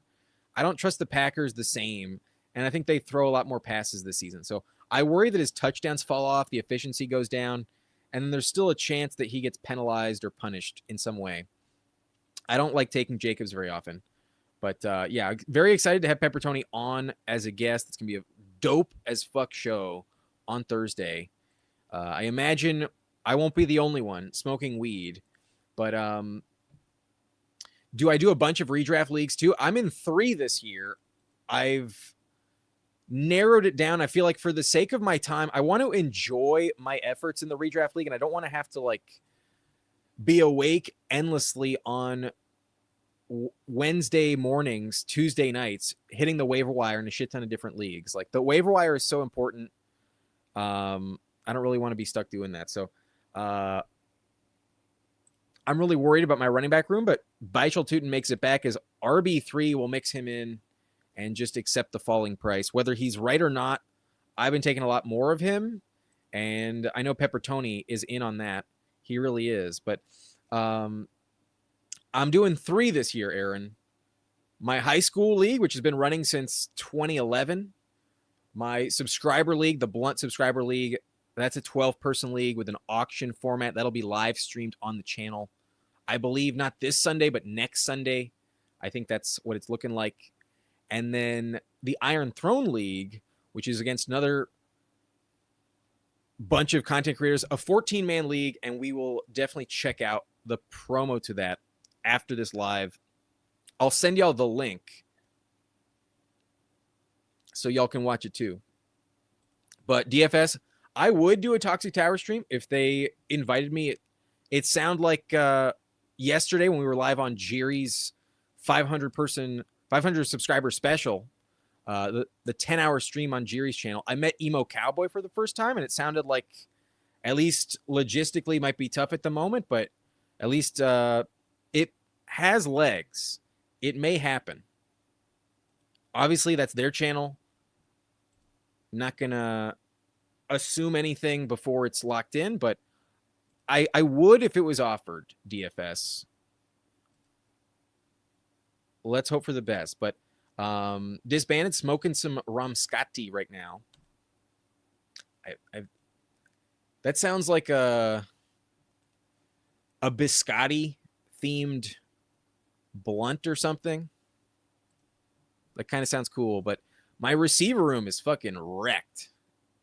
It is bad. So we're just going to need volume at this point. Let's take a swing with Marvin Harrison. At least the Sean McVay offense, that's what we're essentially betting on in terms of play calling. At least that probably funnels a bunch of targets to receiver. That's usually the play. And I don't think they want to give up on their former 4th overall pick. I think at least the owner is going to force some targets in the direction of Marvin Harrison just to see what he's got. I think they have to. So don't love it, but on this team, it feels kind of required to just take top ADP wide out there. I'm going to need a lot of them in the future. So we'll go MHJ. I almost never take him, but at least on this team, it's more justified not to hope for the fall. Just take him because you need him. And I need a bunch. But the Pickens Neighbors bring back is lethal. That's not... yeah, that's a pretty nice combo there. I would not disagree with that statement there, Juntara. But we'll get to a few rounds further. I'll take another hit from the pipe.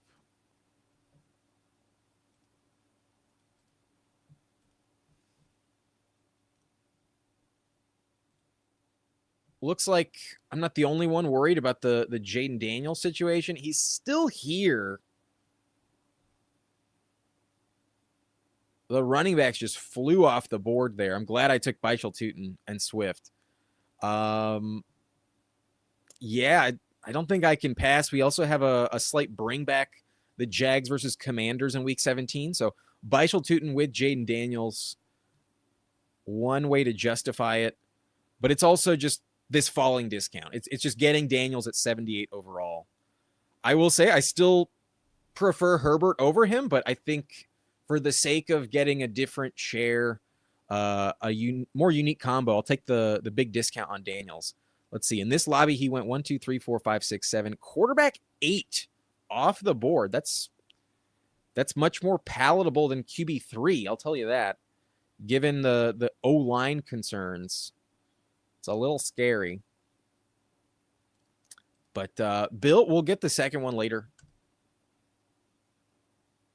But that is what happened to Brees, right? We'll see if Brees delivers. But thankfully, I just have high spike week guys, and then hopefully a lot of touchdowns in Chicago and Jacksonville. Brees, I think, is a very low advance piece, but can he drop 30 points in a given week? Yes. And so overall, it's going to help me on the season. I'm going to need volume at running back, but I do think so far I'm still fine with the decision to take Brees Hall. But it's possible you could tell me that Dave Montgomery would help me more. Maybe we should be taking Dave Montgomery in the 3rd round. Scatterbo went round 3. I've said he deserves to go that high in the past, so perhaps Scatterbo looks way better right now.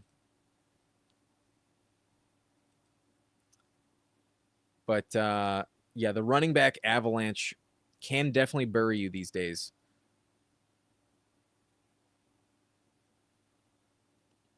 I would agree, Huhames. At pick 5, starting off with a running back usually feels pretty solid. Tucker Kraft is still here. Reminds me of a K-Space team. I might just need Mekhi Lemon, though, who also fell. Might just need that more. If I didn't have Bowers, this team would definitely be very happy to bring in Tucker Kraft, but I do have Bowers. Lately, I've been taking a lot more Brock Bowers. We'll see what happens. But of all the guys that I was like never worried about fading early on, it was like I can always catch up on Brock Bowers. Just take him anywhere in the second.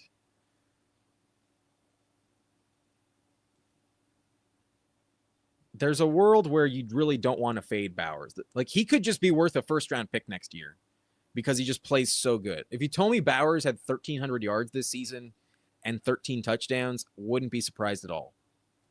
He could just fucking dominate. So, despite some weaknesses on this team and not like the best situation ever, the fact that it has Bowers makes it feel a little bit safer, or at least more intriguing,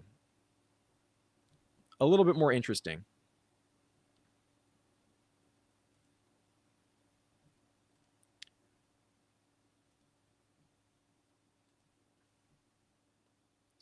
Monungai probably going to be a faller these days, but with Diggs stacking up here, I will just take him. We took Daniel, so get the combination.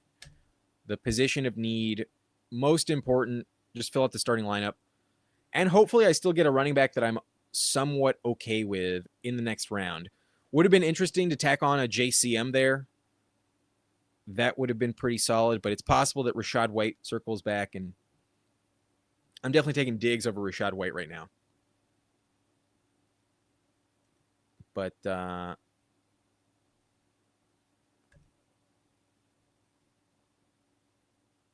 high school league is it used to be for a few seasons an auction format, and then we pivoted back to a snake draft, and it's a 12-person league, $50 buy-in, and it's full PPR with a second flex spot.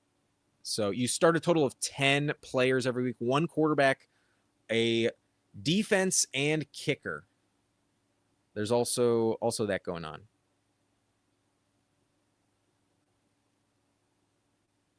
But disbanded, you've mentioned this many times. At this point, we all know. But I'll take your word for it.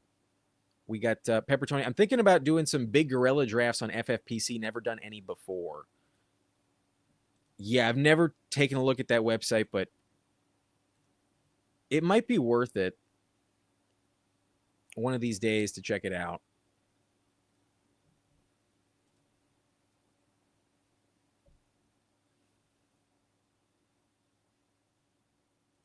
I'll just take Stafford.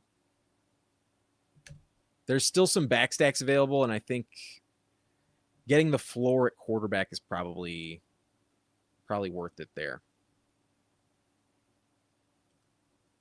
Tropical Cherry Sativa. I'm not as much of a sativa guy, but it'll be added to the list. We have lemon sugar flower and tropical cherry added to the list. Romulan and biscotti. Not sure I've ever had Romulan, but a pink cookie, that's always the best move. And I'm not talking about food, but 42 trees. If only there was a pick 420, if only there was a pick 420. Technically there is, you just have to say it in French. Pick 80 qualifies as pick 420.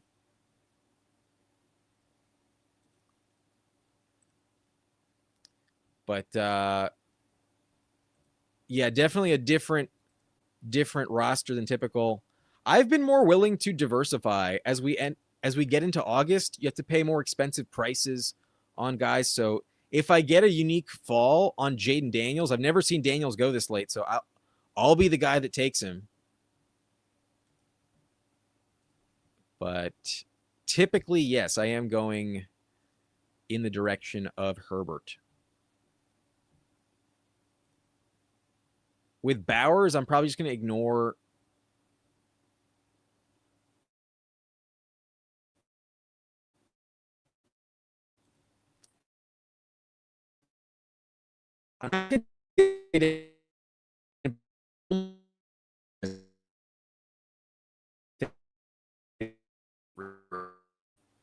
Just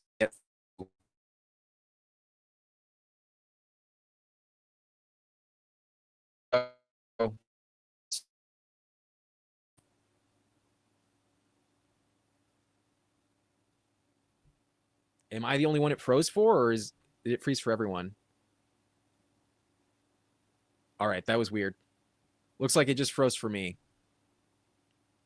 But we take Stribling. I didn't mention who's in this lobby. We have Gohorns in this lobby. We have Deasterly in this lobby. Osoj in this lobby. Gopri as well.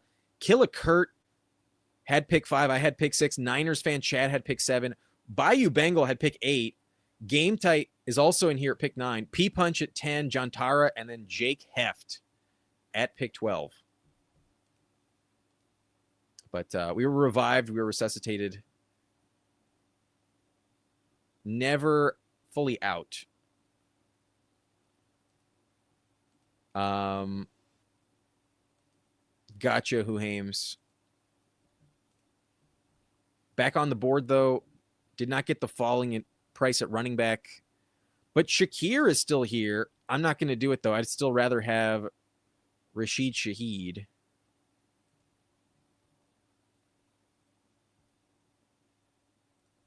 I'll take Shaheed.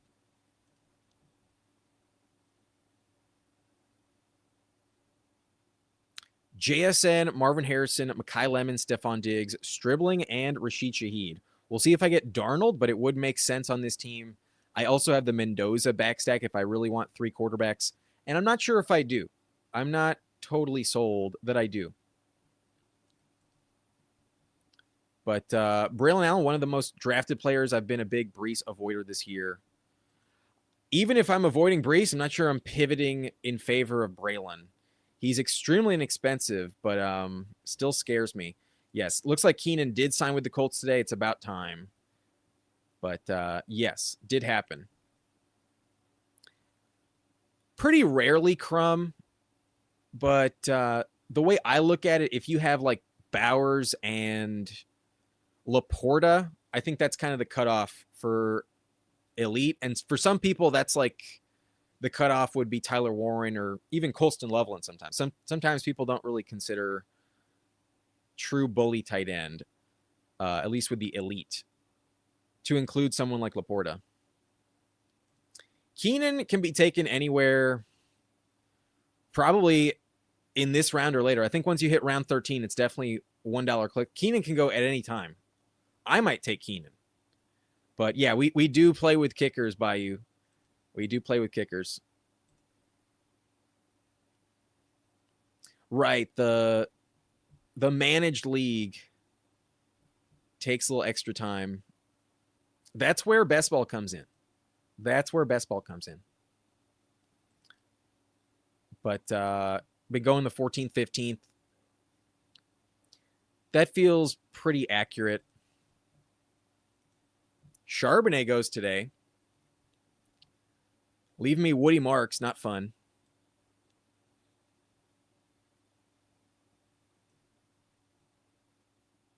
Yikes.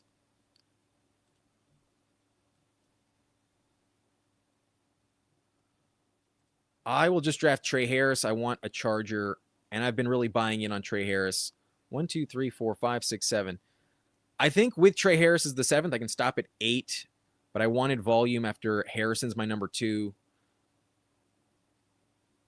It's going to be quite random every week, but having that anchor elite receiver with JSN, at least one of those spots is locked up every week, and we're fine. At least with one of the 3. But gambled on waiting for Stafford. Lost. Sorry. I apologize.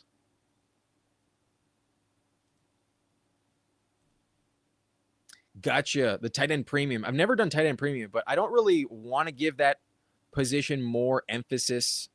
I don't think it needs extra points.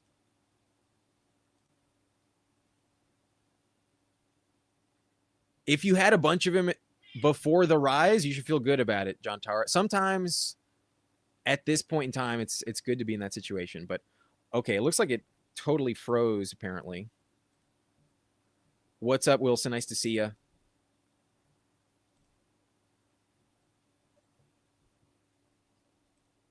But I wouldn't say elite. I think he's valuable. I wouldn't say elite. Last year, Pat Fryermuth finishes the tight end 29 in points per game. And while his production probably goes up this season, he's being drafted at tight end 29. I'm not convinced he finishes like top 15. He'll be valuable, though. He'll be better than tight end 29 this season. I don't know if he'll be elite. That's kind of a stretch. But on the board,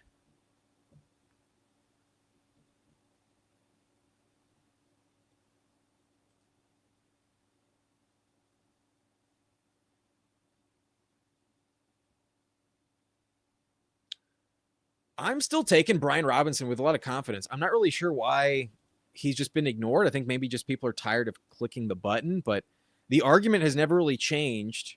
And maybe you just feel more confident that somebody else other than Bijan's going to get hurt. But I think of all the guys that are going this late, there's a bit more weekly value than the other ones offer. I think so. I think so.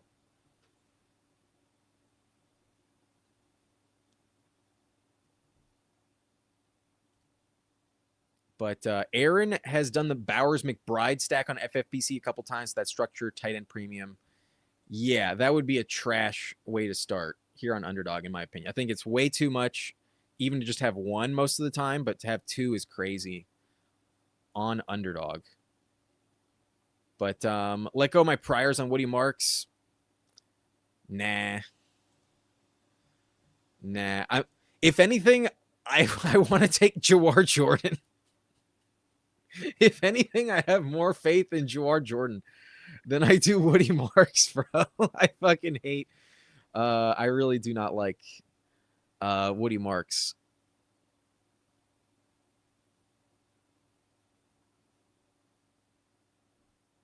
Tiefer already went. Maybe I should have just taken him. So I'll go Dalton Schultz. That'll be my tight end 2. Just an extremely high floor play with a lot of volume coming his way. I think he's better and safer than the rest of the tight ends available. I totally plan to go Terrence Ferguson there, but I've ignored running back for too long, and there's not that many after Brian Robinson. So I hope my running back room will be enough. Definitely a little concerning with the faith in Breece Hall on this team, but Swift and Beischel-Tuten, hopefully by volume and touchdowns, get the job done. It's not my favorite running back room. I've been getting a lot of middle picks, and it's just been kind of forced to draft teams like this. I think we're just going to have to pull up a running back next time. If we get one of these picks 4, 5, or 6 type of teams, I think we'll just have to go for it. Because honestly, I think I like a Hampton Bowers, a Hampton AJ Brown team a little bit more than the JSN Bowers thing, and what I'm kind of stuck with. I'd rather just be so locked in with Hampton pulled up at 6 than some of the brutal starts that we end up getting, just missing out on running back. But Crum thinks people are sleeping on Dowdle. He will be a league winner, I believe. I would agree. I think so too. But what part, Pepper Tony?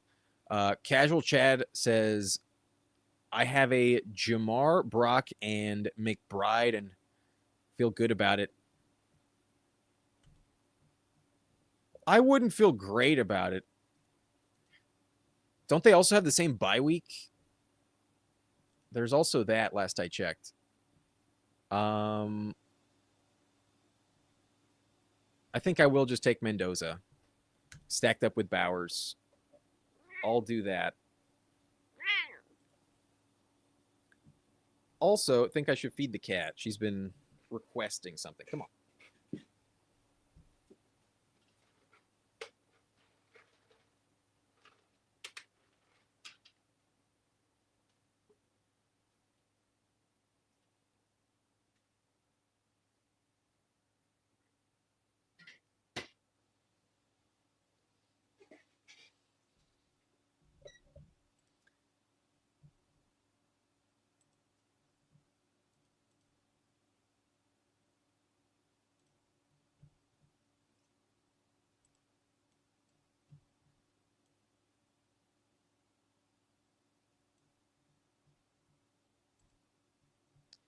All right, so after the Mendoza pick, this is a 3.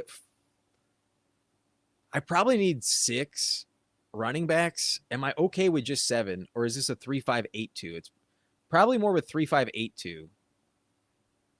I think we just have to trust the running backs I took. I think that's kind of the only way to play it. There's also so few remaining that are even like worth taking, so yikes. But Gopri in a similar situation. He only has 4. Kyron, Travis, Brooks, and Charbonnet. He goes Kimani Vidal.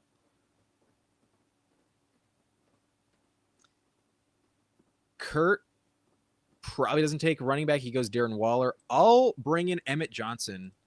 Haven't taken him a ton lately, but had a ton the pre-draft at a much more expensive cost. And there's not that many remaining that I do think would slot in immediately as the backup. He might get more touches than expected, but I do think it's Walker's job. And then there's Emmett Johnson, who I think is just more valuable if Walker does go down. Even if he's not the direct backup while Walker is healthy, I think the main bet is if Walker gets hurt. And in that respect, I do still think Emmett Johnson has some good value. But Wilson, I'm not sure if we're going to draft again. We've already gone over 2 hours, and I think I might just call it for the night because this is my 3rd draft already, and I don't know if I want to do 4. But Dowdle probably my most drafted. Dowdle's definitely up there. I may not have clicked him as much as of late, but especially in the pre-draft, I definitely started to hammer him towards the end of the contest. I had a lot of Rico Dowdle. At one point, I had like 22% Dowdle. I think it's down to closer to like 17 right now, but definitely a good investment. But 11% Tyson, always tough. It happens, but at least he's coming back. At least it's not as bad as Ricky Pearsall, but it was more expensive. It definitely was more expensive. But it's a 14-13 buy. Gotcha. At least they don't line up perfectly. But yeah, the cat's meow. She's satisfied now. But what am I? A refrigerator? My job is the doorman of the refrigerator. That's the job. On cue. She might want some more. Okay. Running back or receiver on this team. I kind of want to prefer grabbing the running back, to be honest. But there's so few that are even eligible. I'll go Torrey Horton. Just take another Seahawk receiver. Every week I'm getting every Seahawk receiver other than Cooper Kupp that feels really valuable. That feels like I'm locking up a touchdown in Seattle every single week. We don't have Sam Darnold, but we don't care. We just need one of them in our lineup. And if we get 2, it's even better.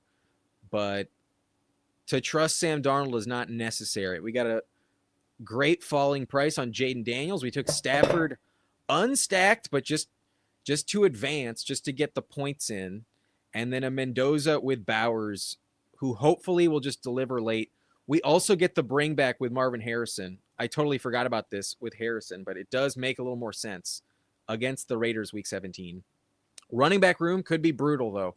Breece Hall, DeAndre Swift, Byshel Tootin, Brian Robinson, and Emmett Johnson. Pretty gross. Let's hope for the best. That's kind of the crux of the team. Middle of the board, sometimes at this point, feels pretty convincing. Might just need to start drafting running back at the middle of the board.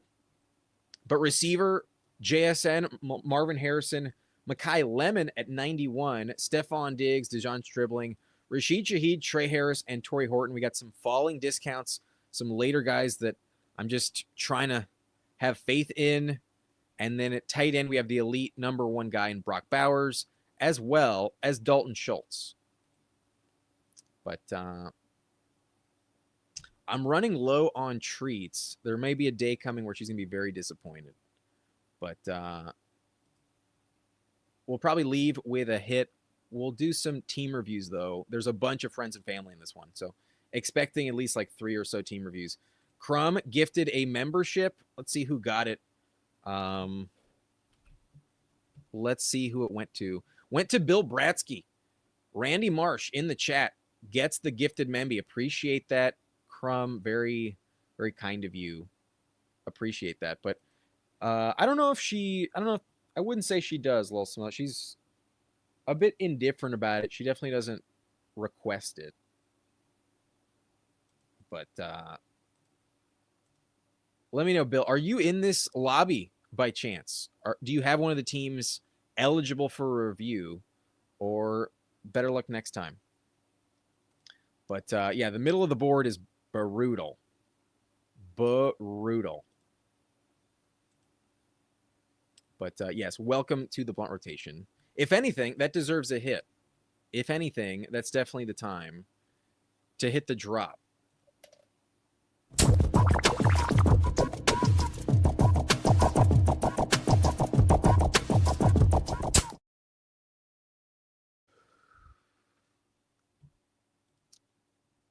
There it is. Gotcha, Bill. Well, good luck getting into a future lobby. Good luck. But OG falling late into the 18th round is not ideal for my OG shares. Yeah, the Gadsden shares, you got to take a pause. Because I feel like it's mostly the same people that have been maintaining his ADP for a while. So now that they're worried they have too much, the people that didn't have any are like, well, I'm never going to take him now. And that's why he's just in free fall. But Jaden Daniels, Matthew Stafford, Mendoza, Brees, Swift, Tootin, Brian Robinson, Emmett Johnson. I need to get lucky at running back for sure. But maybe Swift and Tootin just crush. Let's hope on that. Receiver and tight end gets the job done. It's just running back. Wish me luck. But Gohorns had the 101 in this lobby. He had Caleb Williams and Dak Prescott. He took Dak with Pickens at 73.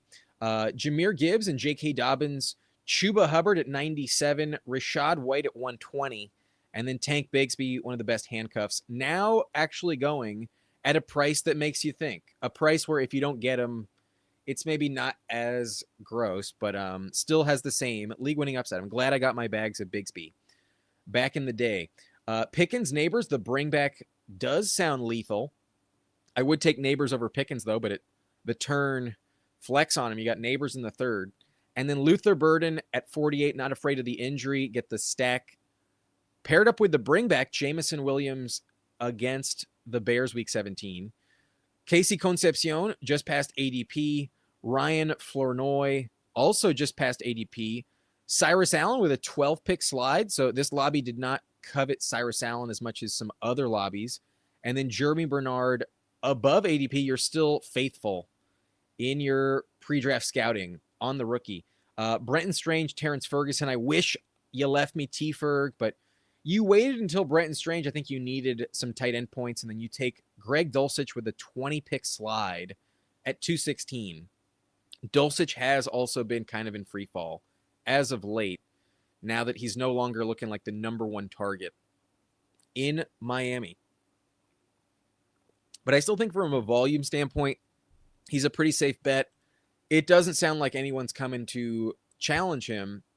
If you're afraid of Jonnu Smith, then maybe we should be starting to draft Jonnu Smith. But with Waller signing in Carolina, there's not that many free agent tight ends that can be elevated as free agents. The list is pretty slim. So Dulcich, I think, is fine to buy the dip on, especially with the last pick of the draft. You did pass on him a couple times. So good luck with the running back depth. At least you have Gibbs. At least there's that. But I could really see this running back room just crashing and burning, especially if Dobbins gets hurt very quickly and Chuba Hubbard, gets eclipsed quickly, then never gives it up. You might just not have the pieces. But with Gibbs, anything is possible. So you'll need it. Good luck. The tight end room is also kind of gross, but that's the position that can afford to be gross. You have the stacks to warrant the quarterback prices. I think stopping there with 2 was the correct move. So I hope they pay off. I hope they stay healthy. Good luck, Go Horns. Maybe not the safest running back room, but a very legit team. We got GoPre, who became a member recently. He has Drake May, Mahomes, and Stroud. Really no complaints there, especially if there's some stacks. Even better. But running back, waited till round 3. Pulled up Kyron Williams, a fair decision. Maybe I was upset that he was gone. I do rank Kyron over Breece Hall, but haven't fully adjusted on where to take Breece Hall after the groin injury today. I think he'll be all right, though. Travis Etienne at 45 feels like a very strong value right now, especially if Tyson is going to be out for a bit. But Brooks, Charbonnet, and Vidal, not in love with the Kamani pick. I still think you just want Hampton, and the other guys are really so unpredictable. It doesn't have much value. But if Hampton goes down, then Vidal does have that contingent upside.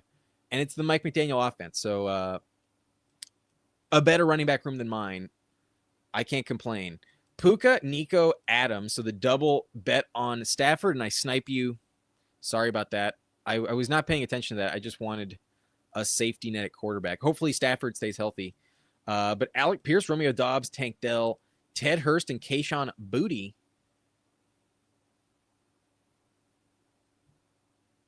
Yeah, I think it works. There's obviously some concern on Pierce, but Dobbs is really good value, especially past ADP.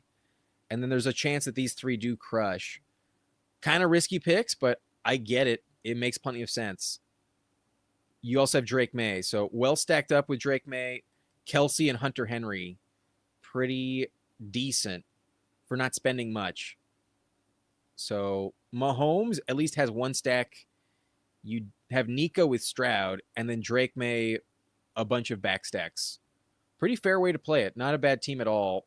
Honestly, taking Stafford might have been a bit costly. Obviously, the team was set up for it, but instead you got... Who'd you take instead? Kelsey, which was not a lock to make it back to you. Honestly, passing on Stafford might help this team a lot. Even though it's well correlated, it might not be necessary given how you built it. But sorry for the snipe. It happens. I apologize. Niners fan took Allen and Cam Ward. He has Christian McCaffrey, Chase Brown, Jeremiah Love in the 3rd at 31, Tyjae Spears, and Jaden Blue. With the 2 up top, no complaints. I don't take Tyjae too often, but I can kind of understand the argument. I mostly just played the Titans through Pollard, but I had a lot of Tyjae in the pre-draft. I will say that. Jaden Blue, however, feels like one of the more valuable handcuffs at the moment, and a 15-pick slide, that's pretty dope. That's pretty dope. DJ Moore and BTJ, QJ and Addison. I really like the Addison price. Wan'Dale Robinson, Debo Samuel, Caleb Douglas, and Zachariah Branch. Loaded receiver room despite waiting. Feels very competitive. I like the volume play with those 8. And then Kyle Pitts, Dallas Goedert, and Gadsden. Elite upside at tight end. And then perhaps a wrong decision on Gadsden, but the absolute free fall, the final round Gadsden click might actually be worth it. He is a guy that had 160 yards and a touchdown against the Colts last year. There is that. I kind of understand why you still have faith. But game type, P-Punch, Jantara all have team reviews as well. Kyler Murray, Malik Willis, and Bryce Young. They can all run. The double week 6 bye, so you're locked into Bryce Young. Now I need to know, who is Bryce Young going to play in week 6? Very critical. Are you getting 5 points from Bryce Young? Because in week 6, his matchup will be, I'm pulling it up, trying to fill time. But the Carolina Panthers will be at Philadelphia. They are 6.5 point underdogs. The over-under is 43.5 in that game. So what's half of 37? They're not expected to score 2 touchdowns.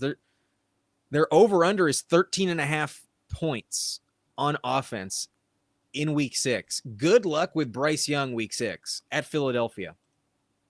Not the best play. You could have had Jacoby Brissett against the Rams, though. That would have been bad.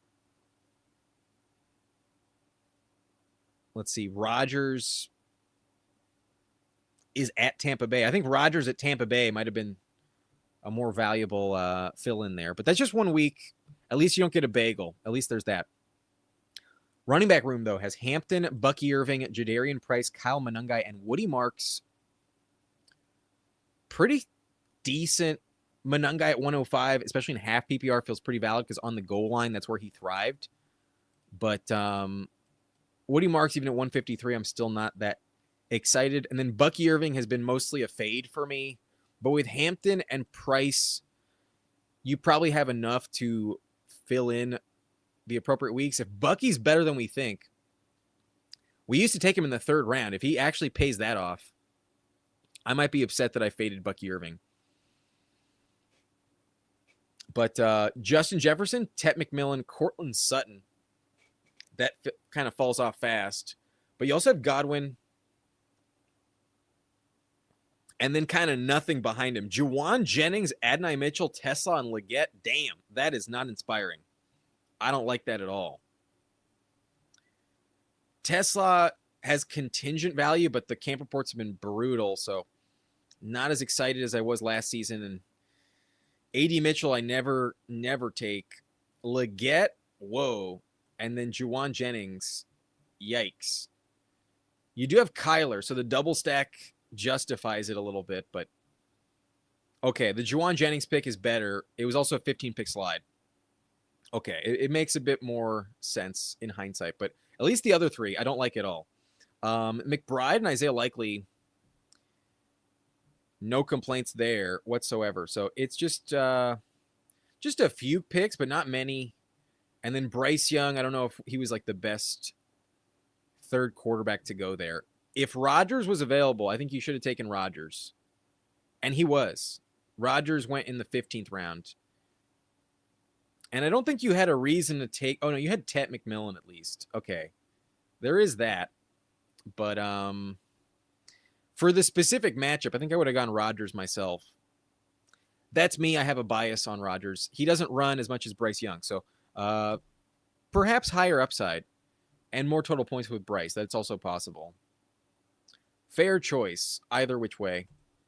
At least matchup-wise, I think Rodgers has the tiebreaker. Week 6. Young will also be off the bye week, though. Maybe. He plays better than expected. There's also P-Punch, but he was in the first lobby. I'll review John Tara first just because it's his first review of the night. I'm not going to forget P-Punch, but we'll go with John Tara's team first. Lamar Jackson and Dart, 2 guys that can average 50-plus rushing yards per game. I think Lamar is kind of past that stage of his career, but still prolific regardless. And then Dart is going to have to run. If he's healthy, I think he averages like at least 55 rushing yards per game. So there's that. That's pretty sweet.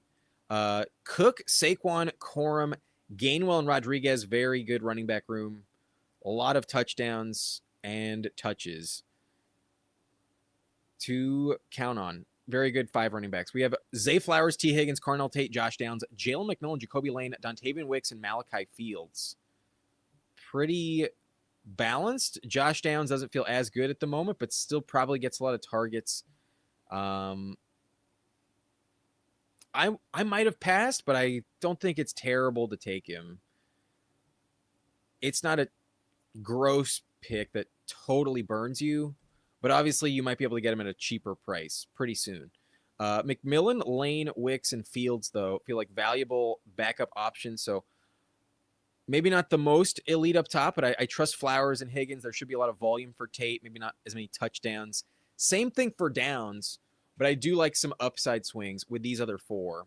I like the room in total. I think the depth is very critical to your competition level. So good clicks in the later half of the draft.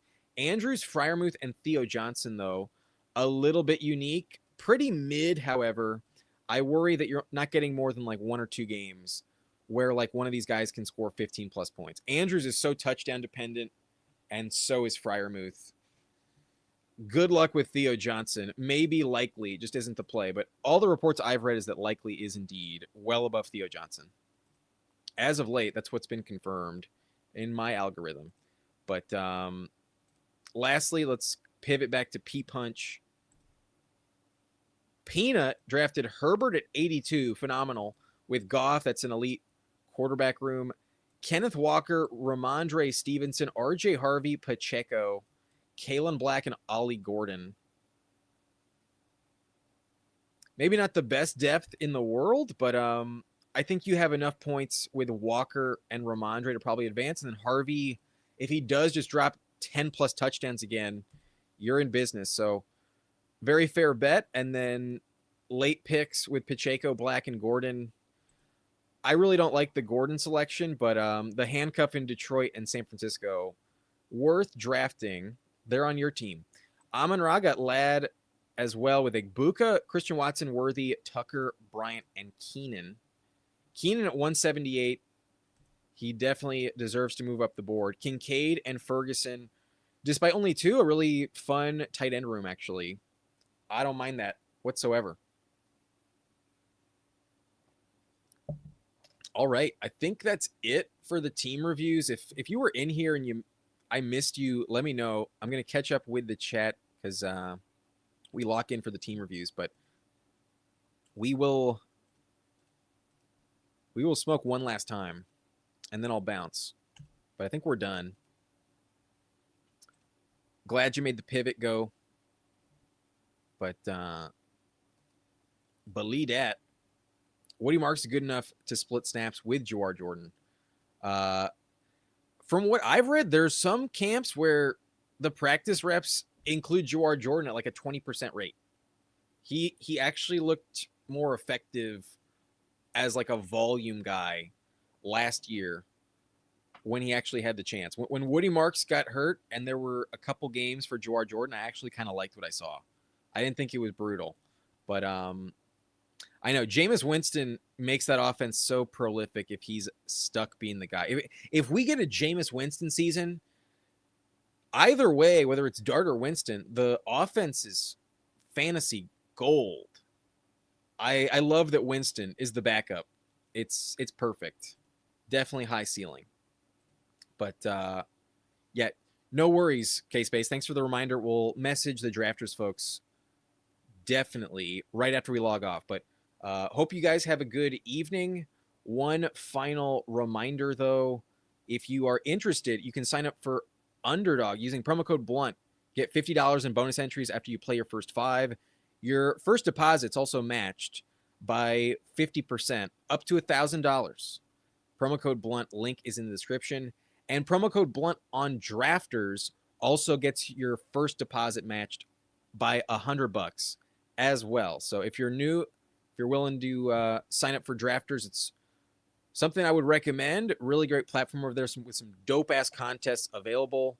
And to deposit 100, get 200 is pretty nice. So we'll see you guys one last time. If you got something, go ahead and join me. But then we'll say goodnight.